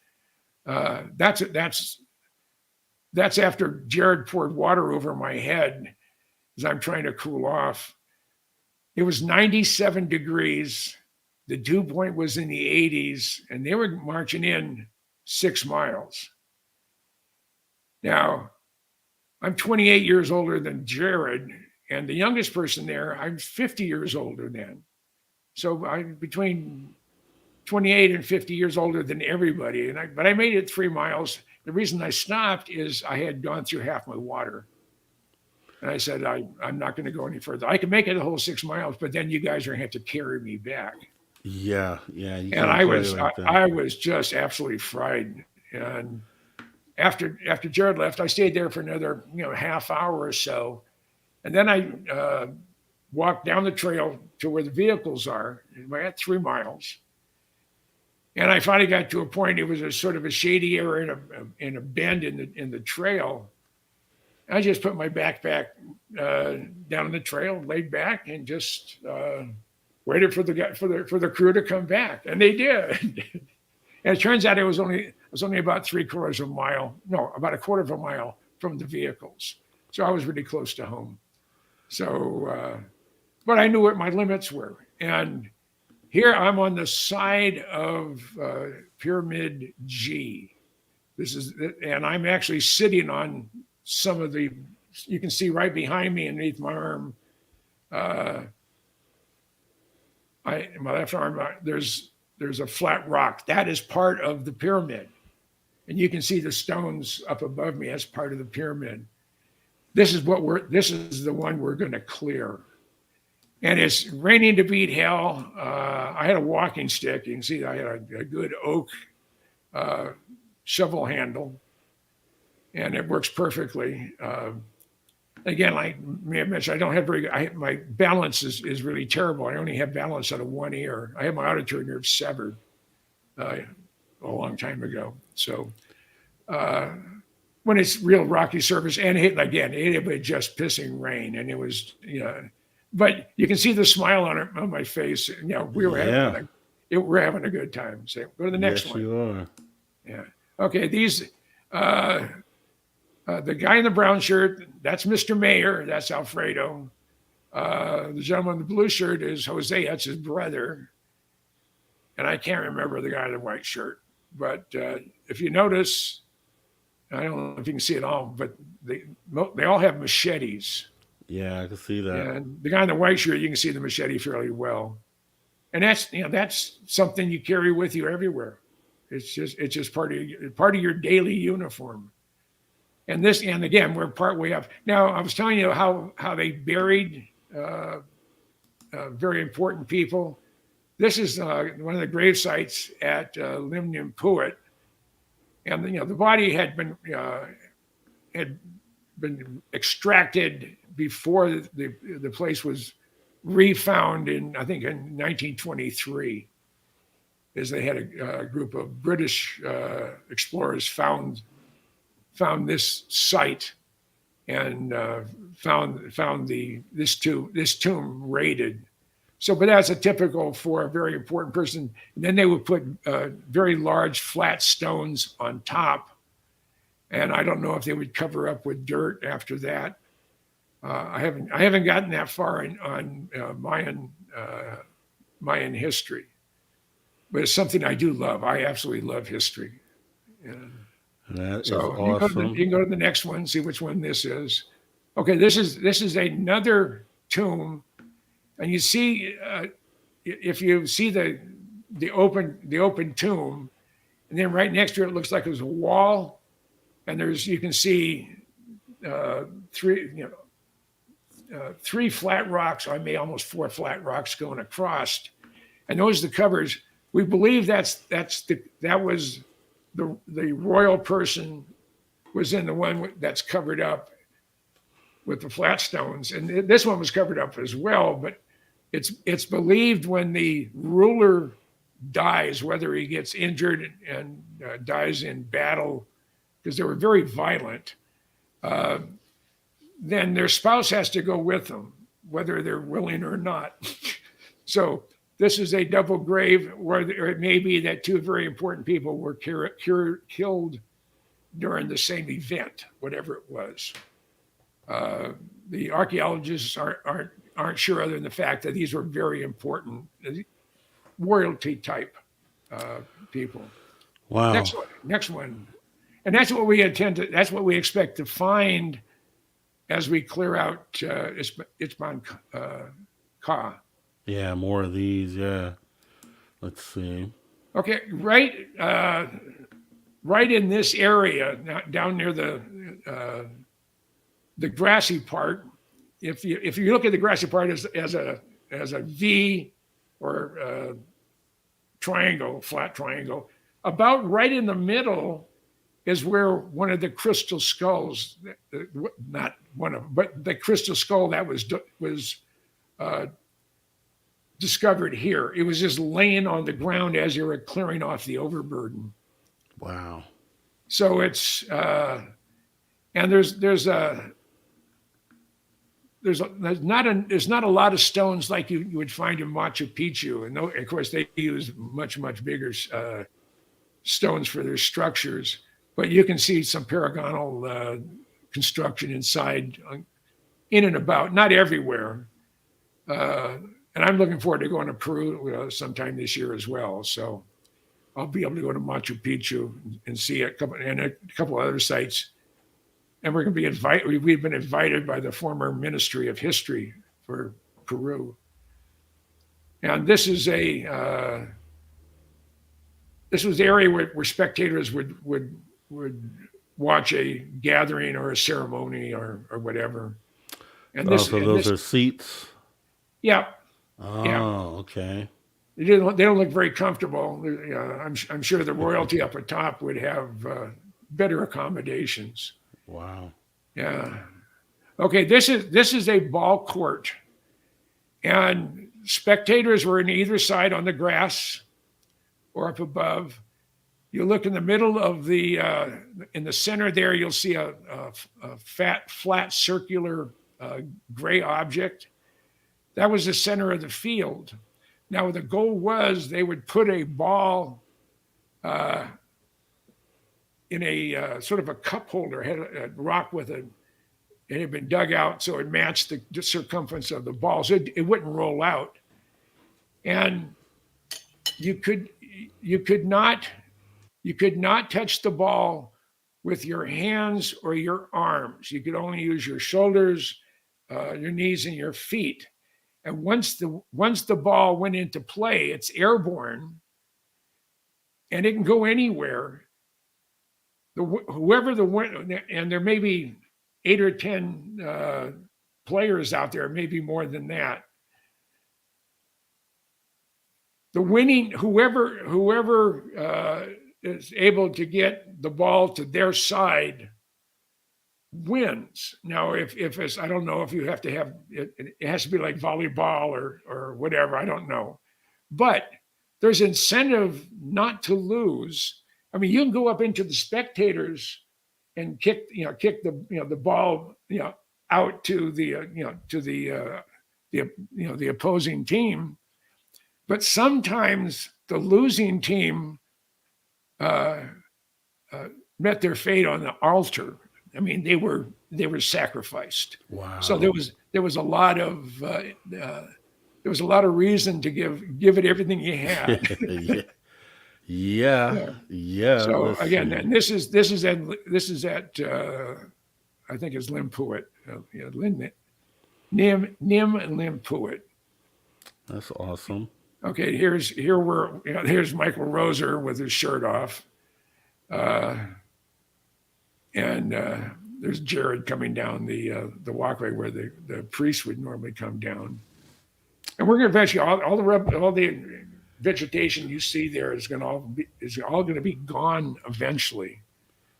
So Is that where the guy in the middle in the blue shirt is that slab of wall? It looks like there is that an opening to something, or is it just a wall that's No, built that up? earlier I showed you a head-on view, and it was an open chamber chimney where they burn sage at the bottom, Oh yeah, and it yeah, would yeah. swirl up, and it would stay. It would Yes. stay in the chamber. It would, even though it was open on one side, and it'd go up and it'd swirl along, up the top of the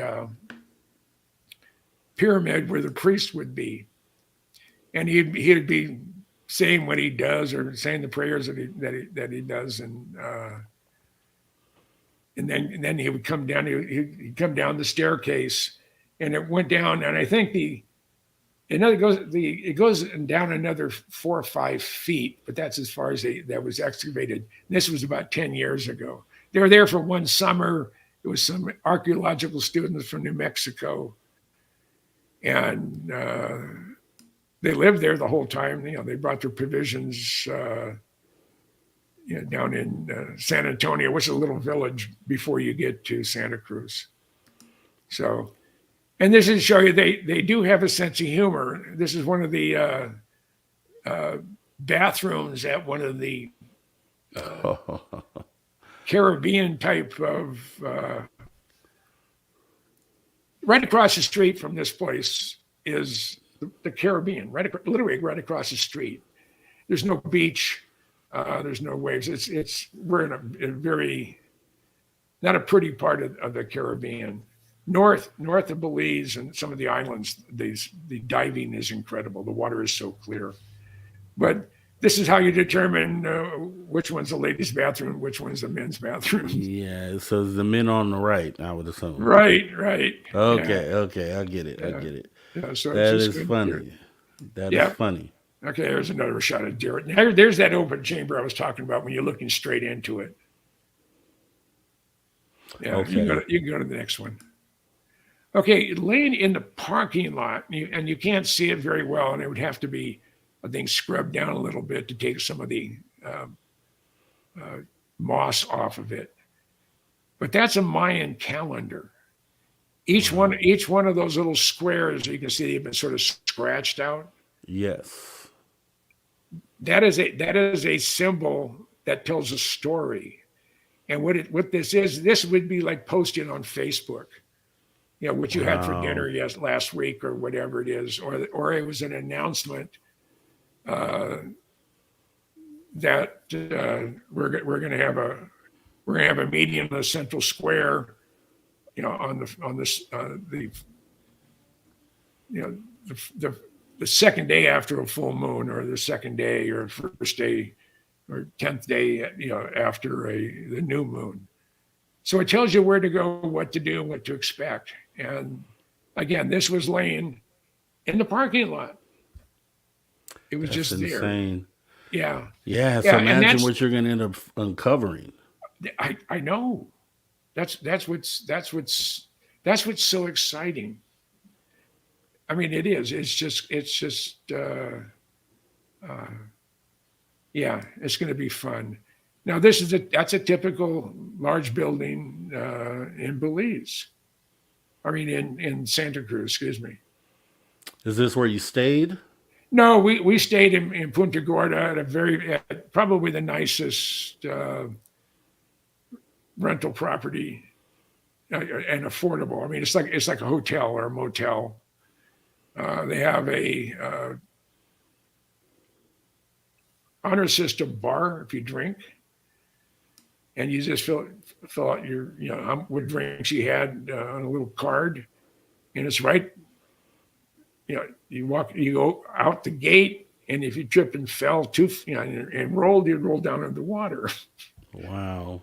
Yeah. So no, this is just one of the larger buildings in the village, but the thatch roofs they last forever. They cook inside. They don't have lights. They don't have electricity.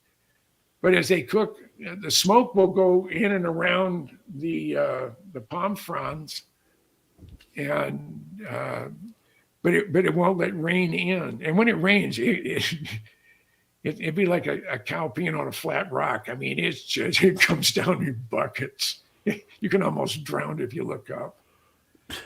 Yeah. And that's not my girlfriend. That's actually Jared's girlfriend. That's Michaela. And we were heading out on our first adventure through into the 7,000 acres, and it's barbed wired off to keep just people who wander in there. Big signs keep out, but we're with the owners of the property, so we're able to go on. So Michaela was one of the guys, and I wanted a picture of me in the jungle.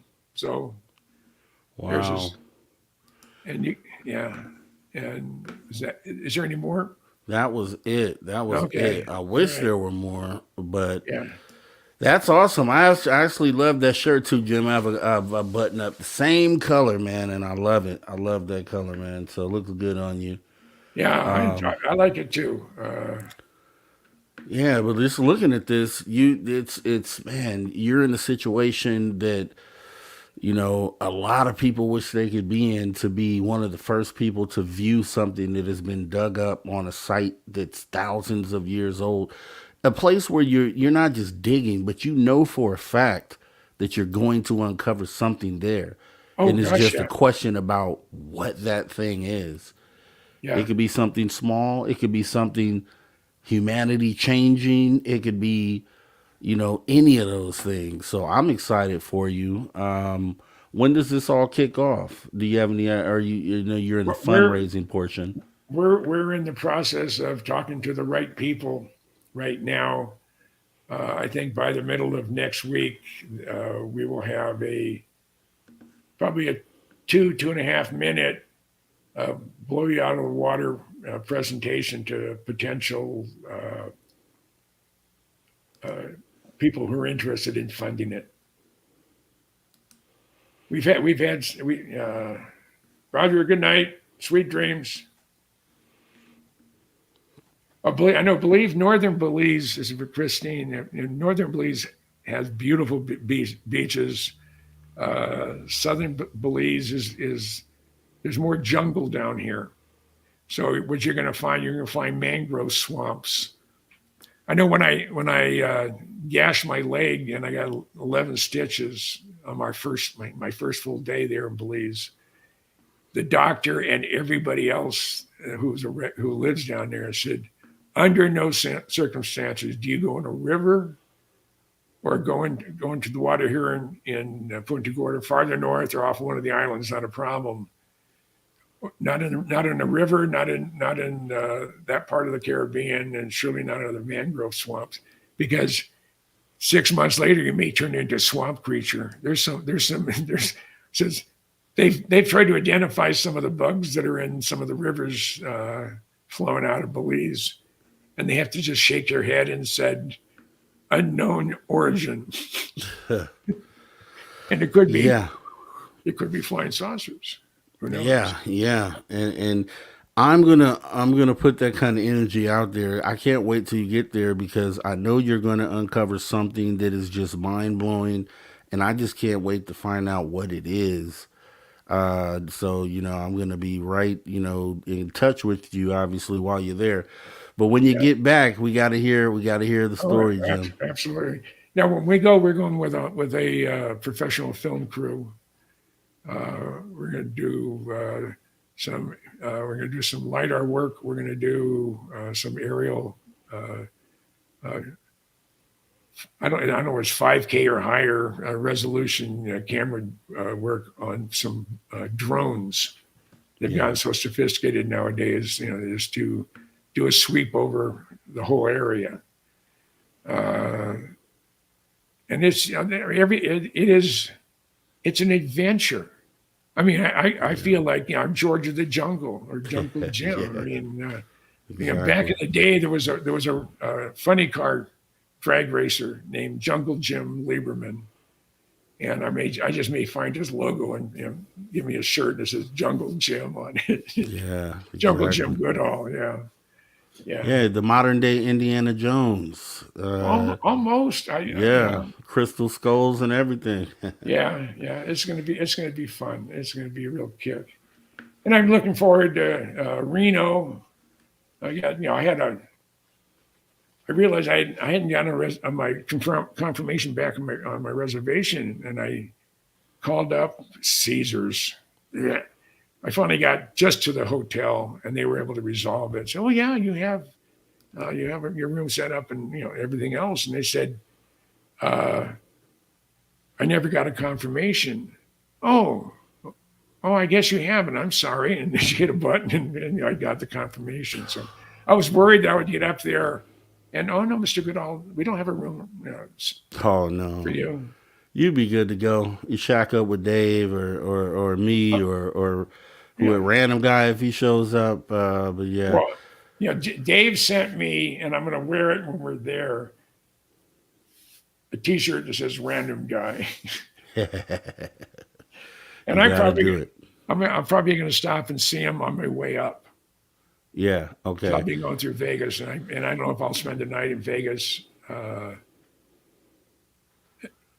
because I'm going to go from our gathering in Reno. Now I'm going to go spend 3 or more days with Bob Lazar. And I think Luigi said, hey, I may just come out at that time. And so we can just have just a hell of a good time because I won't have a time frame. And then I'll go up to Gresham's and see if my brother's home, and then go up to Seattle for 2 or 3 days, and then head home. All right. Well, here's what I'll say. No pressure, Jim. When you talk to Bob, you let him know when he goes on that press tour, whenever that is, and he's granting openings to shows, let him know that I would love to have just a different conversation with him. One that he wouldn't have anywhere else. And I would love to have you there when that happens too. That would just be an awesome experience. So well, I would love to too. I have been invited to the world premiere of Bob's movie, and they said I invited a couple of people that that I know would go absolutely crazy. I invited Michael Schratt. Oh, nice. So I'm going to be sitting the same rows as Lazar. Yeah, that's going to be an awesome experience. And I know I'm going to have Jim or Luigi Venditelli back when it's closer to time for the release. And that should be cool too. So maybe we could line something up. Well, Luigi had said that they haven't gotten any confirmation, I mean, what the cost is, but they're very interested in having the world premiere at the Sphere there in Las Vegas. Ooh, okay. Would that be incredible? That would be incredible. For something that I think is going to be humanity shifting, I really think this moment is, because the story, when you visualize it yourself, when Bob tells it, it's an awesome story, but to see it is going to be a whole nother level of what, retelling the story is going to be epic. I can't wait for it, and it should be fun. One of the things that Luigi said to me, he said that Bob had not seen some of the real good stuff, and he showed Bob, and he said Bob just had us. He just sort of sat back and go, "Wow." I mean, so. The technology they're using, and again, I am so honored that I'm going to be listed as a technical advisor. Yeah. And it's everything about it is fun, and I wish John Lear were still alive. Right, definitely. To see this happen. I'm not sure if Allie Lear is going to come out for the world premiere. She born and raised and lived in Vegas most of her in her youth, and she's when I found out when John Lear died, Allie didn't know, wanted to get hold of me because I'm one of his longest friends, oldest friends. Most of them have died off. And so she called Bob Lazar, and Bob called me. He said that Lear had just passed away. And I think it was March 30th of 21. And it's just a shame. I mean, this guy had, from his aviation experience, not even counting his his UFO passion. And he's type rated in 60 some odd airplanes. He flew around the world on his 16th birthday in his dad's Learjet. Yeah. And I mean, he was a human cartoon. He had the best laugh. He had this twinkle in his eye when he was pulling one off on you. You'd think he'd get. I got attacked by the helicopters near Area 51, and I was in his pickup truck. They came down so low, they ripped off all the antennas. He had like 3 or 4 antennas on his roof. They ripped them or bent them, and I didn't realize it. And when I got back that day, John came back out of the garage. I mean, he's come across, he was furious.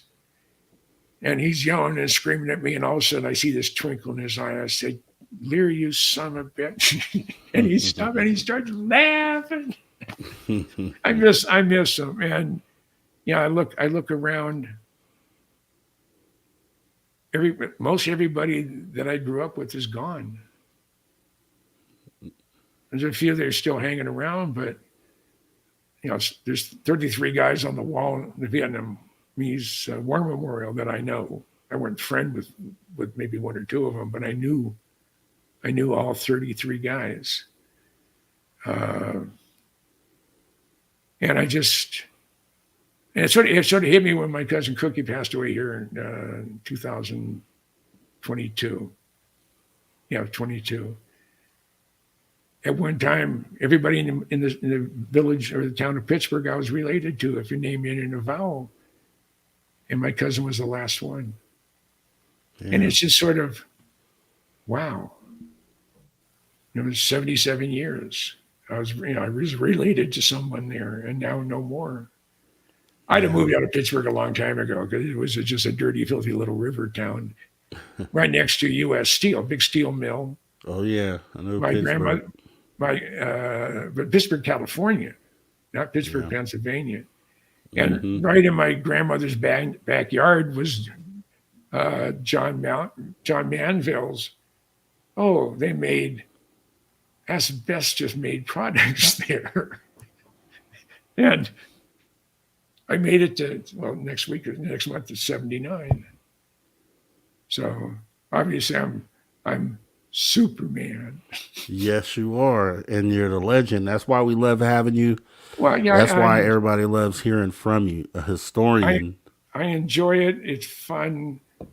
I've been blessed. I say I've been blessed with a good memory, and I've been around for a long time, and I've been to a lot of places. And I know a lot of people who haven't. I mean, I know people that have not been out of their city limits. Yeah, true. I mean, the big cities. But I had a friend from Dickinson, North Dakota.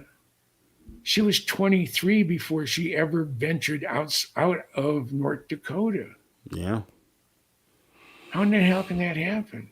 Yeah, I know. 23, I was already in and out of the military, 5 years active duty. Yeah. There's a reason why it's pretty deep, going into those reasons, because there's a lot of people like that, never leave their city limits. They're complacent where they're at, don't really have that need or feel the need to go out and see what else is going on. So there's just a subset of people who are just fine where they're at and just happy. My cousin Cookie was one of them. She lived within about 4 miles of where she was born. And what day is my birthday? March 27th, 1945. March 27th. So we're going to have a Let me see, what day is that? What day is that this year? March. That's going to be on a Wednesday, so we may have to crash Dave Scott's show on Wednesday, March 27th, and make it the Jim Goodall birthday bash show. That would be fun. Think I'm calling for that. I think I'm going to call for that one. So Yeah. we got to do it, Jim. Man, I do appreciate you coming by. I appreciate you giving your time up and coming to hang out. It's always great when you're here. You always have something valuable for the audience. I think they really loved hearing you talk about Belize today. And I appreciate your friendship, and I enjoy being on the show. And I adore Dave Scott and that weirdo that he hangs around with, the Science Bob. I just love that old son of a bitch, and he feels the same way towards me. And like I've said, I have never felt so welcome and so comfortable in a group of people than this community. And I tell anybody and everybody who has a program, if you need somebody, and you need somebody to fill in a spot like tonight, if I'm available, I'll do it. And I don't care what the subject matter is. I can talk about almost anything. Yeah. Especially I know what most of the questions are, or the subject matter, I should say, of this whole community. So I can speak fairly intelligently on most things, and the ones that I can't, I will tell you I can't. Yeah.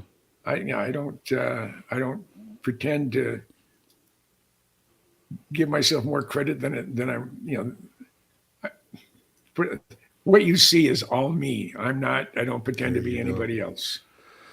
Yeah, that authenticity, I think, is what does it. I mean, because I'm the same way. I'm just the guy you see is the guy I am, and it's just genuine people, nothing to hide, and you're just a good guy all the way around. I haven't seen a bad side of you yet.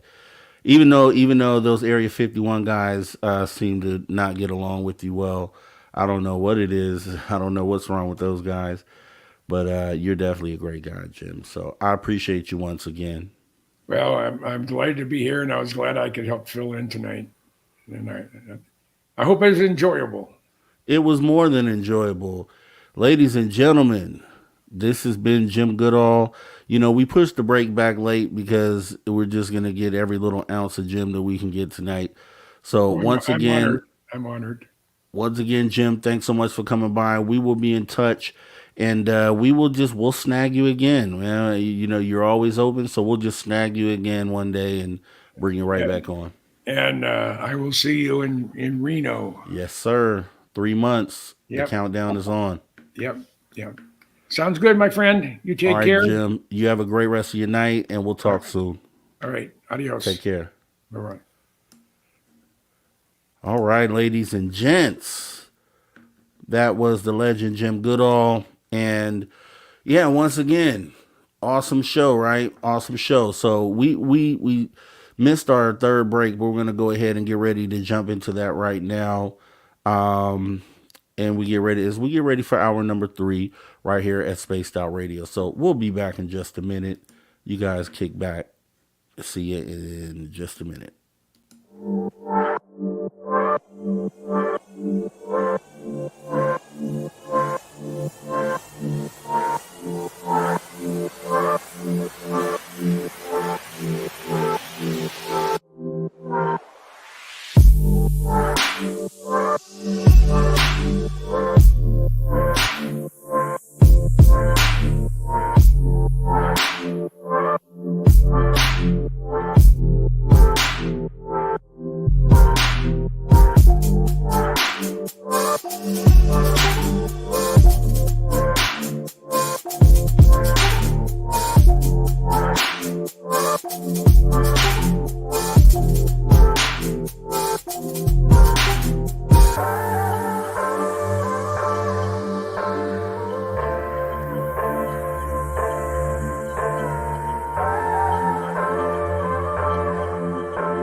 All right, everybody. Welcome back to Spaced Out Radio. After hour number 3 with me, your host, Mr. Rob G. And for the final hour, we're going to go ahead and do a couple different things. We're going to go ahead and, as you see on the banner at the bottom of the screen, SOR Cryptid Stories. So we're going to go ahead and read one from Lon Strickler's phantomandmonsters.com. Looks like he has a good one here called Glimmerman. So we're going to go ahead and read that. And then once we're done, maybe we'll do a little trivia because I saw someone mention it. And it's like, hey, let's do what you guys want to do. And if it ends up being trivia at the end of the night, then that's what we're going to do. I'm going to go ahead and get my stuff all set up here. But first, we're going to read Lon Strickler's phantomandmonsters.com. So I have to make sure that I am in the correct chat for when this goes down a little in a moment or so. All right, so we are going to go ahead and jump into Lon Strickler's phantomandmonsters.com. See, it's a creepy one here. And let me actually bring it up here on so that you guys can see this here as well. So give me just a moment. Pretty sure I have it saved. All right, and I do. Okay, so let me go ahead and bring this on the screen so you see what it is we're looking at. Okay, so I'm going to go ahead and jump into this PhantomandMonsters.com, Lon Strickler. Make sure you guys go and check him out. Show some love over there. Support the page. He has a bunch of awesome stories that people submit to him from all over the world.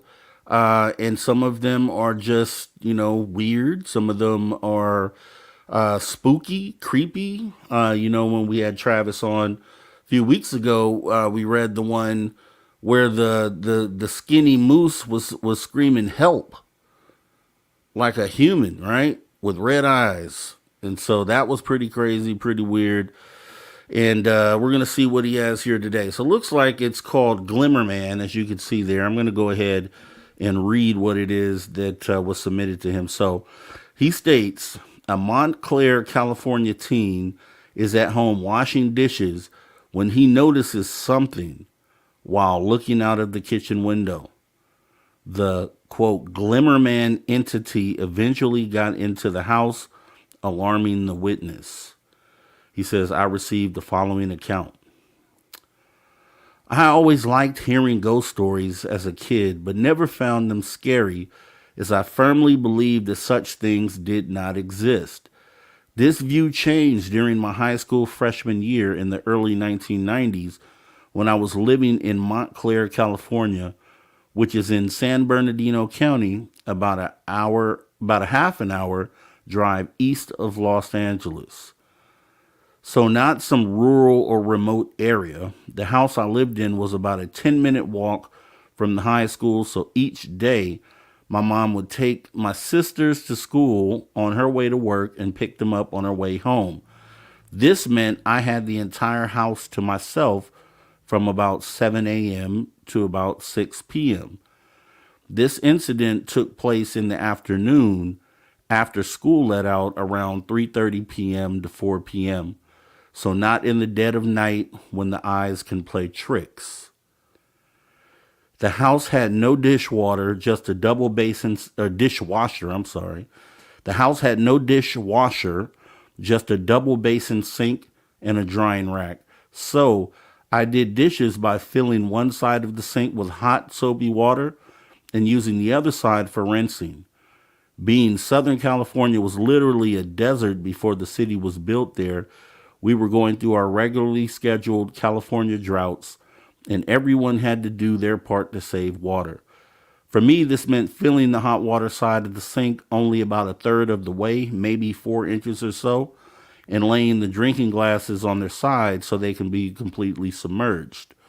I also pulled out and scrubbed every dish before turning on the water to rinse anything.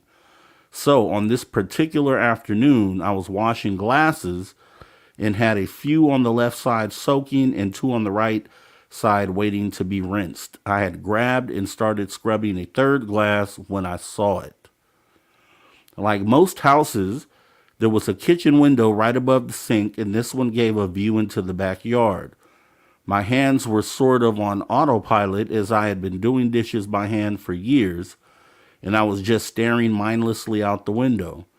What I saw looked like a faint outline of a person, maybe 5 feet tall, walking through the yard. It immediately made me think of the movie Predator, as this thing had a head, shoulders, and torso. The legs were a bit harder to see just from the angle of how I was looking through it, but I didn't believe it was an entity of any sort. I guess that there was a length of fishing line caught in the wind or hanging from a helium balloon or kite that just happened to be blown into this shape by the wind, except it maintained the same shape and wasn't moving like it was being blown. It seemed to be moving against what wind there was. It then went under the overhanging branches of a large tree and just sort of stopped there. I was now completely at a loss for what this could be as I stared at it. Presumably, it was also watching me as well. It seemed to be swaying back and forth like a person shifting their weight from one foot to another. I started drying off my hands so I could go out the back door to get a better look at it. It suddenly took off toward the corner of the house and out of sight from the kitchen window. I quickly went to the back door so I could catch whatever it was before it was gone. but a loud, hollow thump sound stopped me. It sounded like something had fallen or collapsed inside of the house. I left the back door and went looking room by room for what happened. I found something amiss when I got to the bedroom. My closet door was open. I have an almost OCD habit of keeping drawers, cabinets, and closets closed. And a shoebox of trinkets that I kept on the top shelf of the closet was in the middle of the room, open, and all the stuff inside arranged in a circle around the box. However, I ignored this for a moment to look out my bedroom window, as when I lost sight of the, quote, invisible man, it would have been right outside that window. I didn't see anything. I picked up the items, put them back in the shoebox, and placed them back on the shelf where they had been. My mind started trying to figure out how it got to the ground to begin with, as it wasn't on the floor in front of the closet, but a few feet away and off at an angle in the middle of the room. I also wondered how it could have hit the ground just right to have everything in it splash out in a circle and not just dump out in a pile. But I set that thought aside and went back to the back door to see if whatever I had seen earlier was still around. I stopped dead in my tracks walking through the kitchen because the glasses I had scrubbed were back in the left basin. The basin itself no longer had water in it, but the plug was still in place, and the glasses that had been on their side, along with the two that had been taken from the right basin, were now upright, filled completely with water, and arranged in a circle in the sink around the drain. This was not something that could happen by accident. It was a deliberate act, which meant there was someone in the house. I reached under the kitchen sink and grabbed a big, heavy pipe wrench for protection. I then went to the back door and to find it locked, the deadbolt locked, and the security latch locked. I went to the front door, and it had also all had 3 locks secured. I then checked all windows in the house looking for a break-in and half expecting to see our idiot drug-dealing neighbor rummaging through our stuff. However, all the windows were closed, intact, and latched. I checked under the beds, in the closets, and even in the crawlspace attic storage area, but found nothing. The whole time I was announcing myself, saying things like, "Whoever you are, you better come out and show yourself right now." But nobody came because nobody was there. I was understandably frightened, but once I had cleared the house and found nothing, I was more confused than scared. I grabbed the cordless phone and stuck it in my back pocket, thinking I would call 911 once I found a broken window or intruder. I was getting ready to call 911 anyway, but was suddenly struck with the realization that I didn't know what I was going to report. Someone broke into my house, moved dishes around, and locked everything from the inside somehow behind them. I went back to look at my closet and look at the sink, trying to find some sort of explanation other than another person in the house. I had temporarily forgotten the thing I saw in the backyard, but remember when I was retracing my steps, could whatever it was in the backyard be linked to the things happening inside the house mere moments later? That seemed impossible. The idea that some sort of entity walking through the backyard came into the house and did this was completely ludicrous. But it was also the only explanation that I could find, even though I really didn't want to believe it, because that would mean such beings really do exist, and everything I thought I knew about science was wrong. Okay, so great story. Pretty heavy as well when we think about that, because there are some things that resonated with my sighting, and I've shown you my shadow person. You've seen my shadow person captured on camera. And some of the things that this person said in this story kind of resonated because it's some of the things that I had done. So the person said that they let's see, that he checked the crawl spaces. Yeah, so checked under the beds, in the closets, and even the crawl space attic storage area, but found nothing. Now, when I was hearing those footsteps across the roof, I would do that in the studio that I'm in now. When I was hearing those footsteps across the roof, I went outside. This door right here is a door to my left, and walked around because there's access to the crawl space area.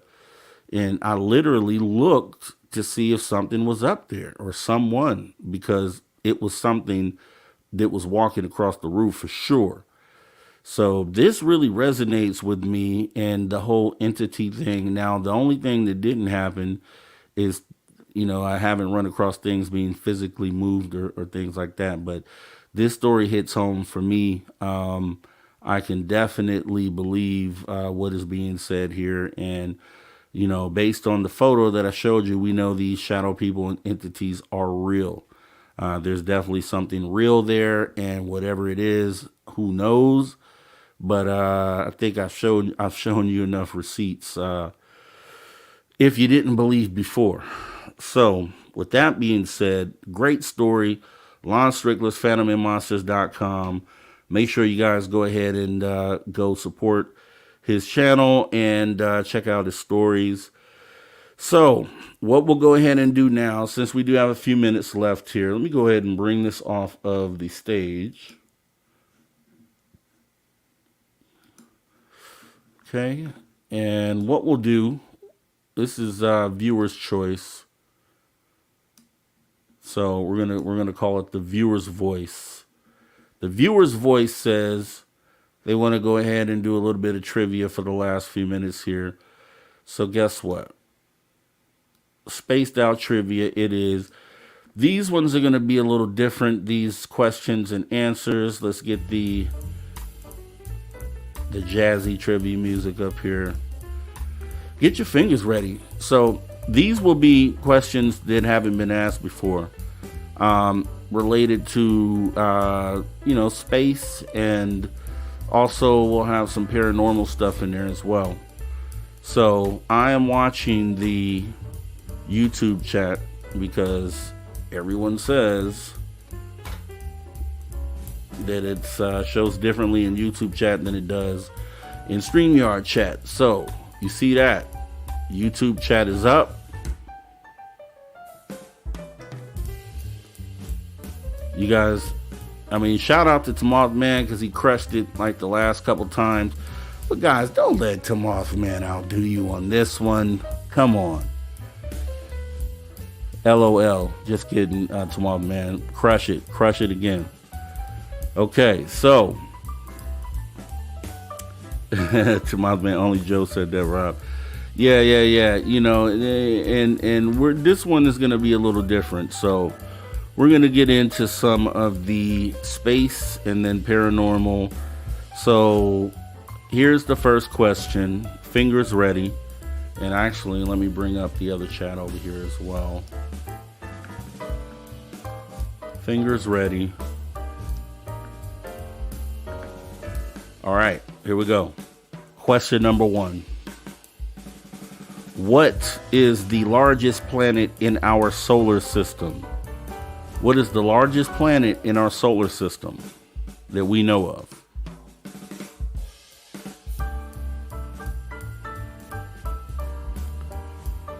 What is the largest planet in our solar system? And I think we have someone who has gotten the answer first. Yes, we do. That is going to be Van Gogh. Van Gogh with Jupiter, the gas giant. The gas giant. And I always felt some kind of way when they say that it's completely gas. I can't wrap my mind around that, right? I guess, but I can't wrap my mind. Do we really know what's going on underneath there? I don't know. All right. Van Gogh gets the first one. Second question. Which galaxy is the Milky Way's closest neighbor? Which galaxy is the Milky Way's closest neighbor? Oh, that's funny, Jeremy Jones. The gas giant. You mean Dave Scott after Taco Bell? Funny, Jeremy Jones. That's hilarious. I have to star that and save that for Dave. He might agree with you. All right, so looks like we have the correct answer here. Even though he didn't spell it right, we're going to give it to him, to Mothman. Andromeda. Andromeda it is. Andromeda it is. So Mothman scores 1. It is Andromeda. Okay. What is the name of the first artificial satellite launched into space? What is the name of the first artificial satellite launched into space that we know of? Because we all know there's a secret space program, so. Oh, okay, Van Gold. Van Gold got it with Sputnik, because it is Sputnik. That's one we know of. Sure, there's probably ones that preceded that, but as far as they tell us, it is Sputnik. Okay. What is the great red spot on Jupiter? What is it? What have scientists and astronomers told us that the red spot on Jupiter is? What is the great red spot on Jupiter?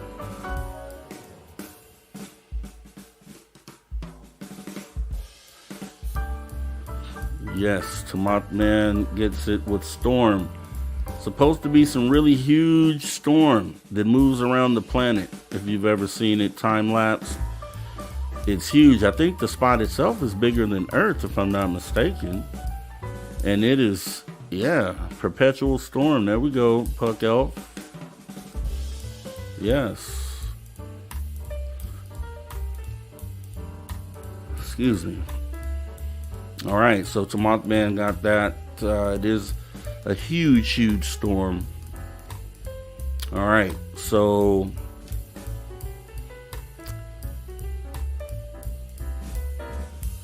who was reportedly, supposedly, the first person to walk on the moon?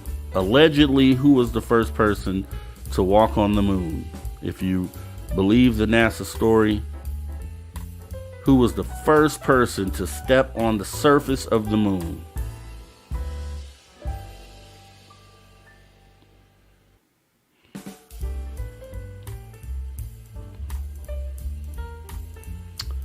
All right, here we go. Mothman's trying to pull ahead and run away with this thing.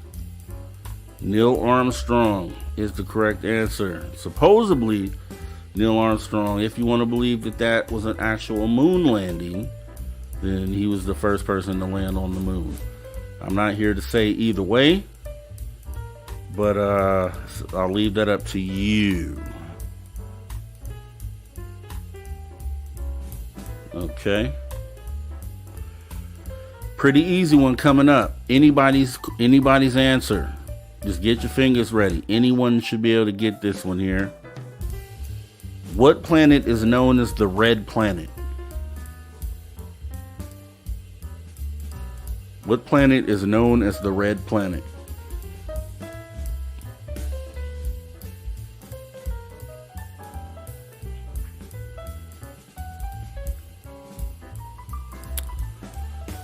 Yep, the red planet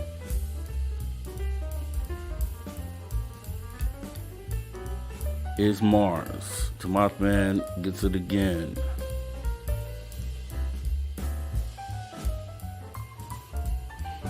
You guys are just gonna hand it to Mothman. Puck Elf bans Tim from answering. Yeah, Puck Elf. Tim is fast with it. He's fast with it.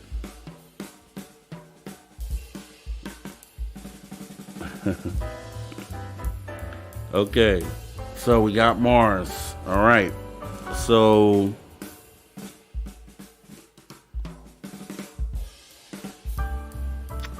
What is the approximate distance between the Earth and the Sun on average?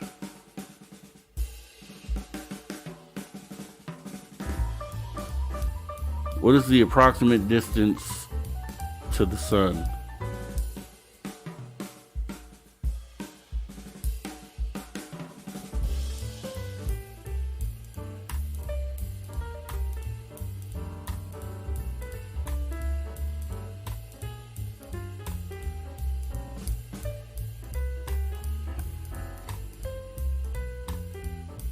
Earth to the Sun.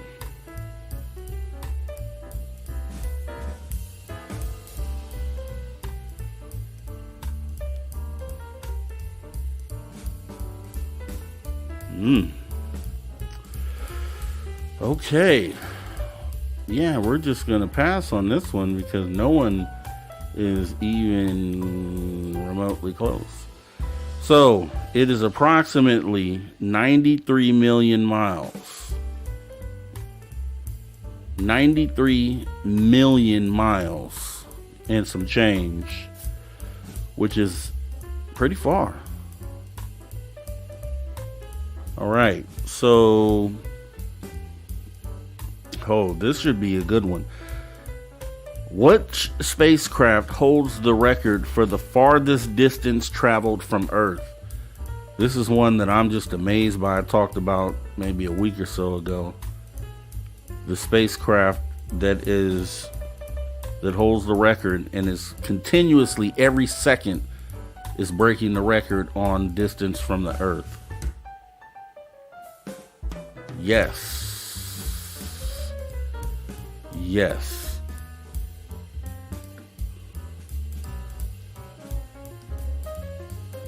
Puck Elf, it is Voyager.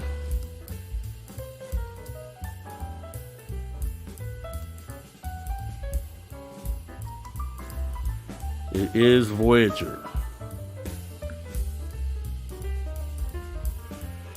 Okay. And Voyager, just to put it in perspective, guys. Voyager 1 and Voyager 2 launched in 1976 and 1977.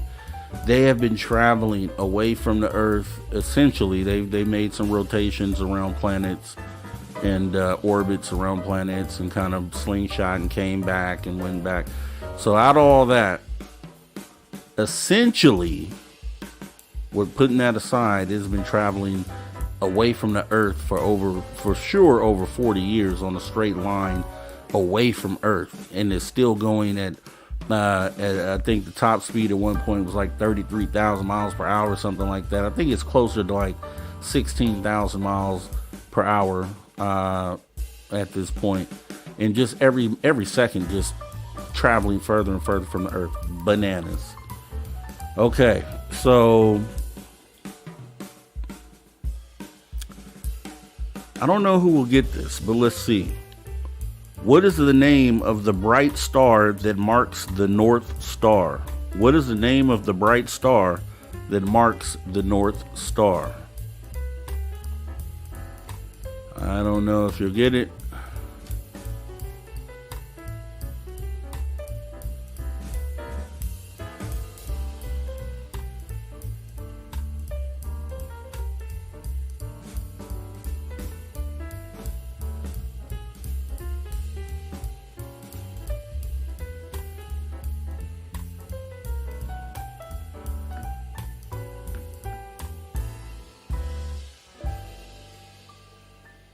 Oh, I think we did get the right answer. Yep, we did. I missed you, Jeremy. Jeremy Jones with the correct O answer. Polaris. It is Polaris. Great job, Jeremy Jones. Okay. What is the process by which a star exhausts its nuclear fuel and collapses? What is the process by which a star exhausts its nuclear fuel and collapses?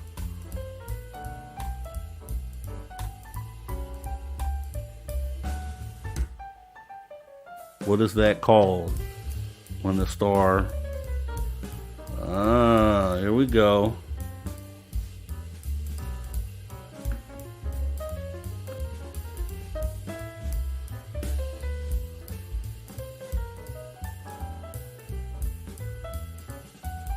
We'll spread the wealth around Mewoken.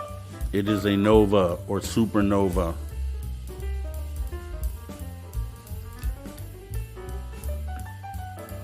We got a Deb from Sacramento sighting.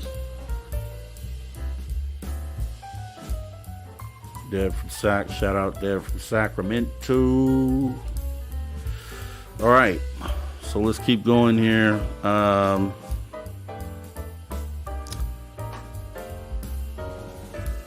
Which planet has the most moons in our solar system? Which planet has the most moons around it? I wouldn't know this one off the cuff, I'll tell you the truth.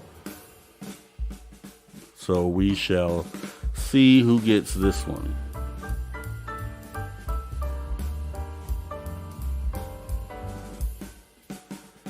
Yep, looks like it's going to be Deb from Sacramento with Jupiter. Jupiter is the most moons. Largest planet with the most moons. Okay. All right. Makes sense.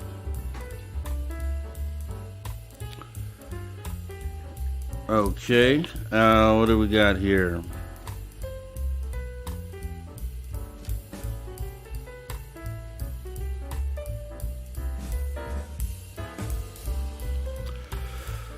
Okay. Let's see who gets this one. Who proposed the heliocentric model of our solar system, placing the sun at the center? Who proposed the heliocentric model of the solar system, placing the sun at the center?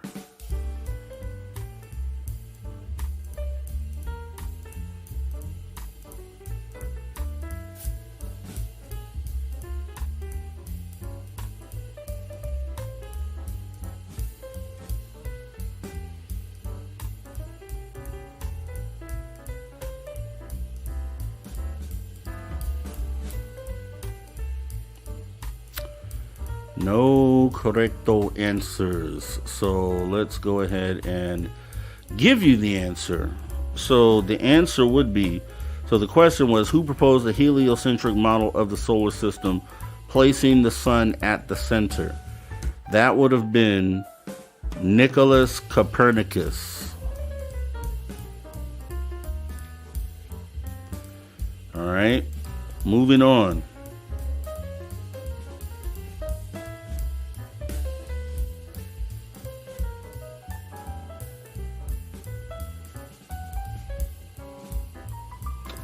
Okay, which space telescope was launched in 1990 and has provided stunning images of the universe? Which space telescope was launched in 1990 and has provided stunning images of the universe and was just recently replaced by the James Webb Telescope? What is the name? Okay, I think we got an answer here. Lex Diaz. It is the Hubble telescope. Man, I thought it was the bee's knees, right? Bringing back awesome images. And then James Webb stepped in the building and showed us that we don't know anything about the universe. Thank you, James Webb, for bringing us back to reality. Mackie M10. We had Mary Rodwell on just for you about a week ago. Hope you got a chance to see it. Shout out to Maggie M10. Thanks for joining us.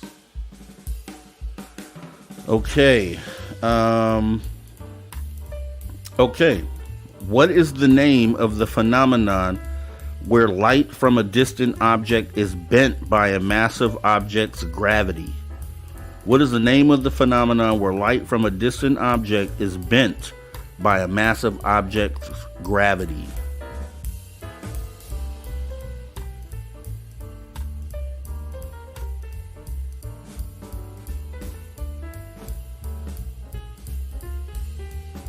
Nope.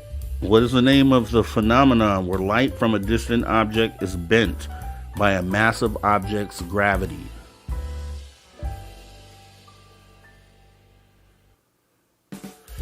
Oh, looks like we're going to learn this one today, as no one has gotten the right answer yet. And once I say it, you'll be like, oh, yeah. So I'm going to give it like 5 seconds. 4, 3, 2, 1. All right. So it is called gravitational lensing. Gravitational lensing. We hear about that a lot. Gravitational lensing. All right. Okay, so let's go ahead and we have a few more questions here. Let me see. These ones are going to be more of the paranormal type. So let me find a good one. Okay. What paranormal phenomenon involves objects moving without any apparent physical cause? What paranormal phenomenon involves objects moving without any apparent physical cause?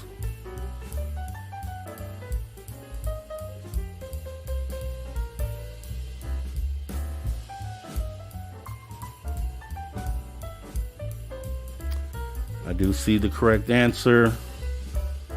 And it looks like it is Deb from Sacramento. It is telekinesis. Telekinesis. Which our guy Drew Banky came in and kind of talked to us about that and showed us about the pendulum. And so yeah, go back and watch that episode if you want to see some good information on telekinesis. All right, good job, Deb from Sacramento. Okay.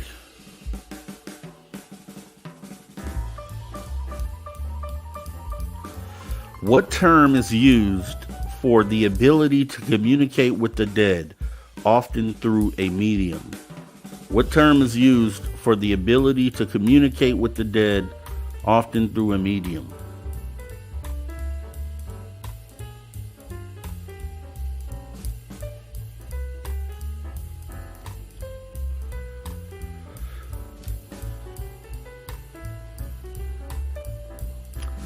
This one might be a little tough. I think it could have been worded differently. So I'll just give it to you. It's mediumship. It's mediumship. No one got it. So, okay.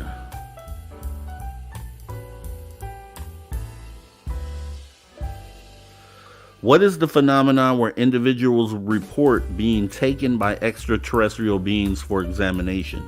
What is the phenomenon where individuals report being taken by extraterrestrial beings for examination?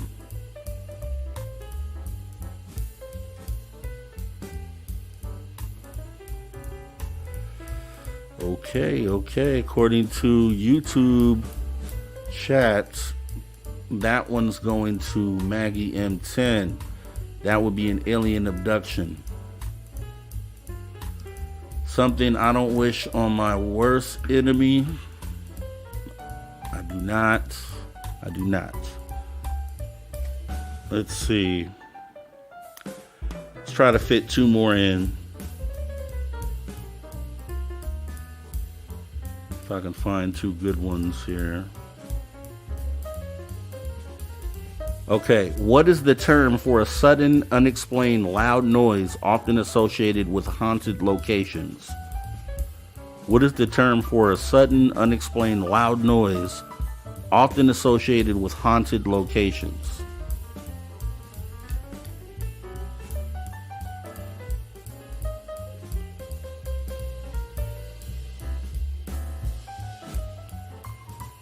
What is the term for a sudden, unexplained loud noise often associated with haunted locations?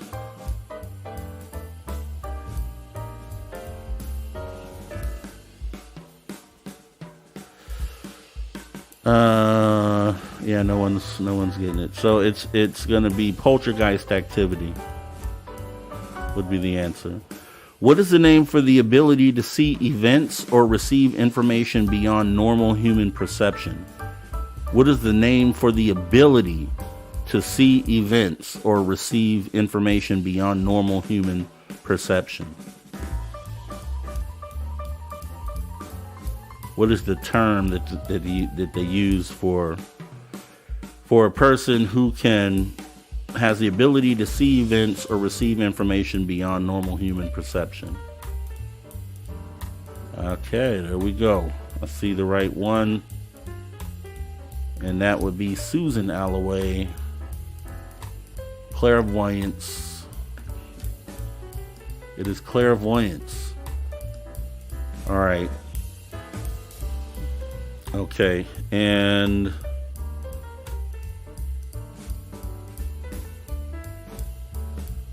in paranormal investigations, what is an EVP? In paranormal investigations, what is an EVP?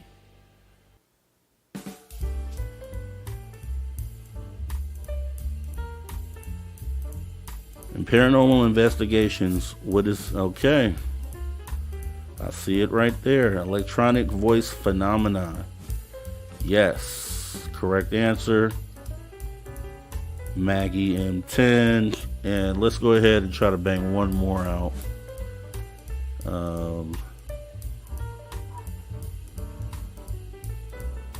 Let me see. Okay, which legendary creature is said to be a reanimated corpse, often depicted feeding on the blood of the living? Which legendary creature is said to be a reanimated corpse, often depicted feeding on the blood of the living? Not the brains, but the blood of the living.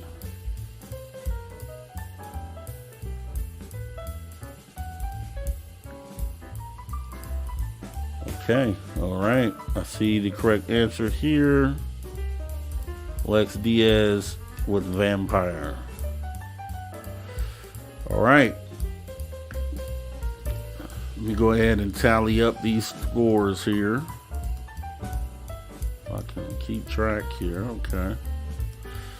All right, let's go ahead and tally up the scores.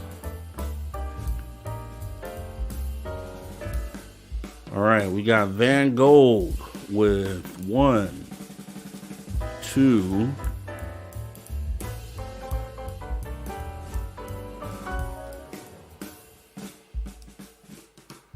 all right, looks like 2. We got Mothman with 1, 2, 3, 4.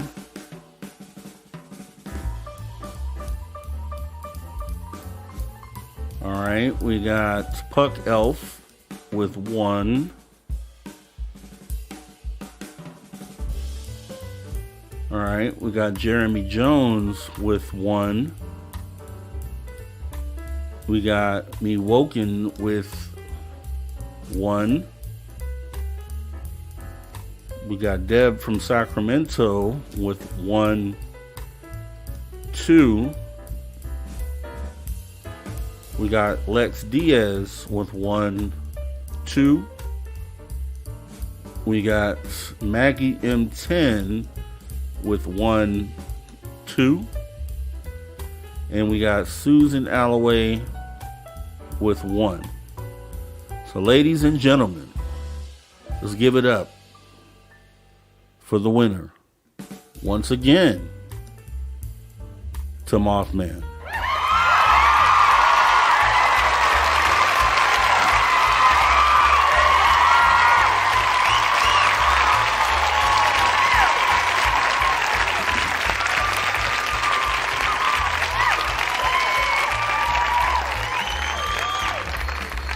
All right, to Mothman, congratulations on another epic win on SOR Spaced Out Trivia. You did it again. You did it. It's a three-peat. It's a three-peat for Mothman. He's like the LA Lakers or the Chicago Bulls with the three-peat. Mothman, congratulations. And like I said, everybody's a winner because you walk away learning things that you didn't know before. Some of these terms, some answers to these questions, maybe you weren't first, But as long as you heard what the right answer was and you put that in your mental data bank, then that's there for next time. That's there for all eternity. No one can strip you for that knowledge that you have. So everyone's a winner here tonight. And we do appreciate you guys participating. And we do this one for you guys. So we will have, we'll spring it on you. We won't make this, we'll do this in special times, special moments, and we'll make sure that we get everybody in. But what I do want to do real quick here is go ahead and point out our super chatters for the night. Awesome support. We do appreciate you. Jason McDaniel, we appreciate your support. Vaughn, we appreciate your support 2 times. Appreciate you. We appreciate you. Aloha Dave, thank you very much for your support. Spaced Out Radio. And Lala Brights, thank you so much for your support of Spaced Out Radio. So what we're going to go ahead and do is what we do at the end of every show. We want to go ahead and talk about our space travelers out there. Consider taking the next step and join the club. That's right. You can join our SOR Space Travelers Club for as little as $5 by joining our Patreon. I want to go ahead and real quick before I close it out. Make sure that you guys are here tomorrow. We have Dennis Carroll here. It's actually someone that was suggested by a viewer as well. And we're making sure that we're doing that for you as well. So I posted another post on Facebook, asking about others that you guys might want to see. That's what matters. We want to make sure that the people that we bring in and interview are the people that you want to see and you want to hear from. So let me know. Just like last time, I went ahead and I got the job done, and I'm going to continue to get the job done on behalf of you all. So I do hope you all appreciate the work that goes into that. Maggie M10, thank you for that wonderful, awesome super chat. And we have a lot of great guests coming up. Keep an eye out. But until next time, I want to go ahead and tell you that we appreciate your support. And to all our viewers and listeners across the globe, thank you for tuning your frequency to Spaced Out Radio, where we do what we do best, always. And what is that, you ask? We own the night. See you guys same time tomorrow, as we will have another wonderful show tomorrow. Sunday will be awesome. Thanks to Jim Goodall for coming through tonight. And you guys have a great rest of your night. Take care.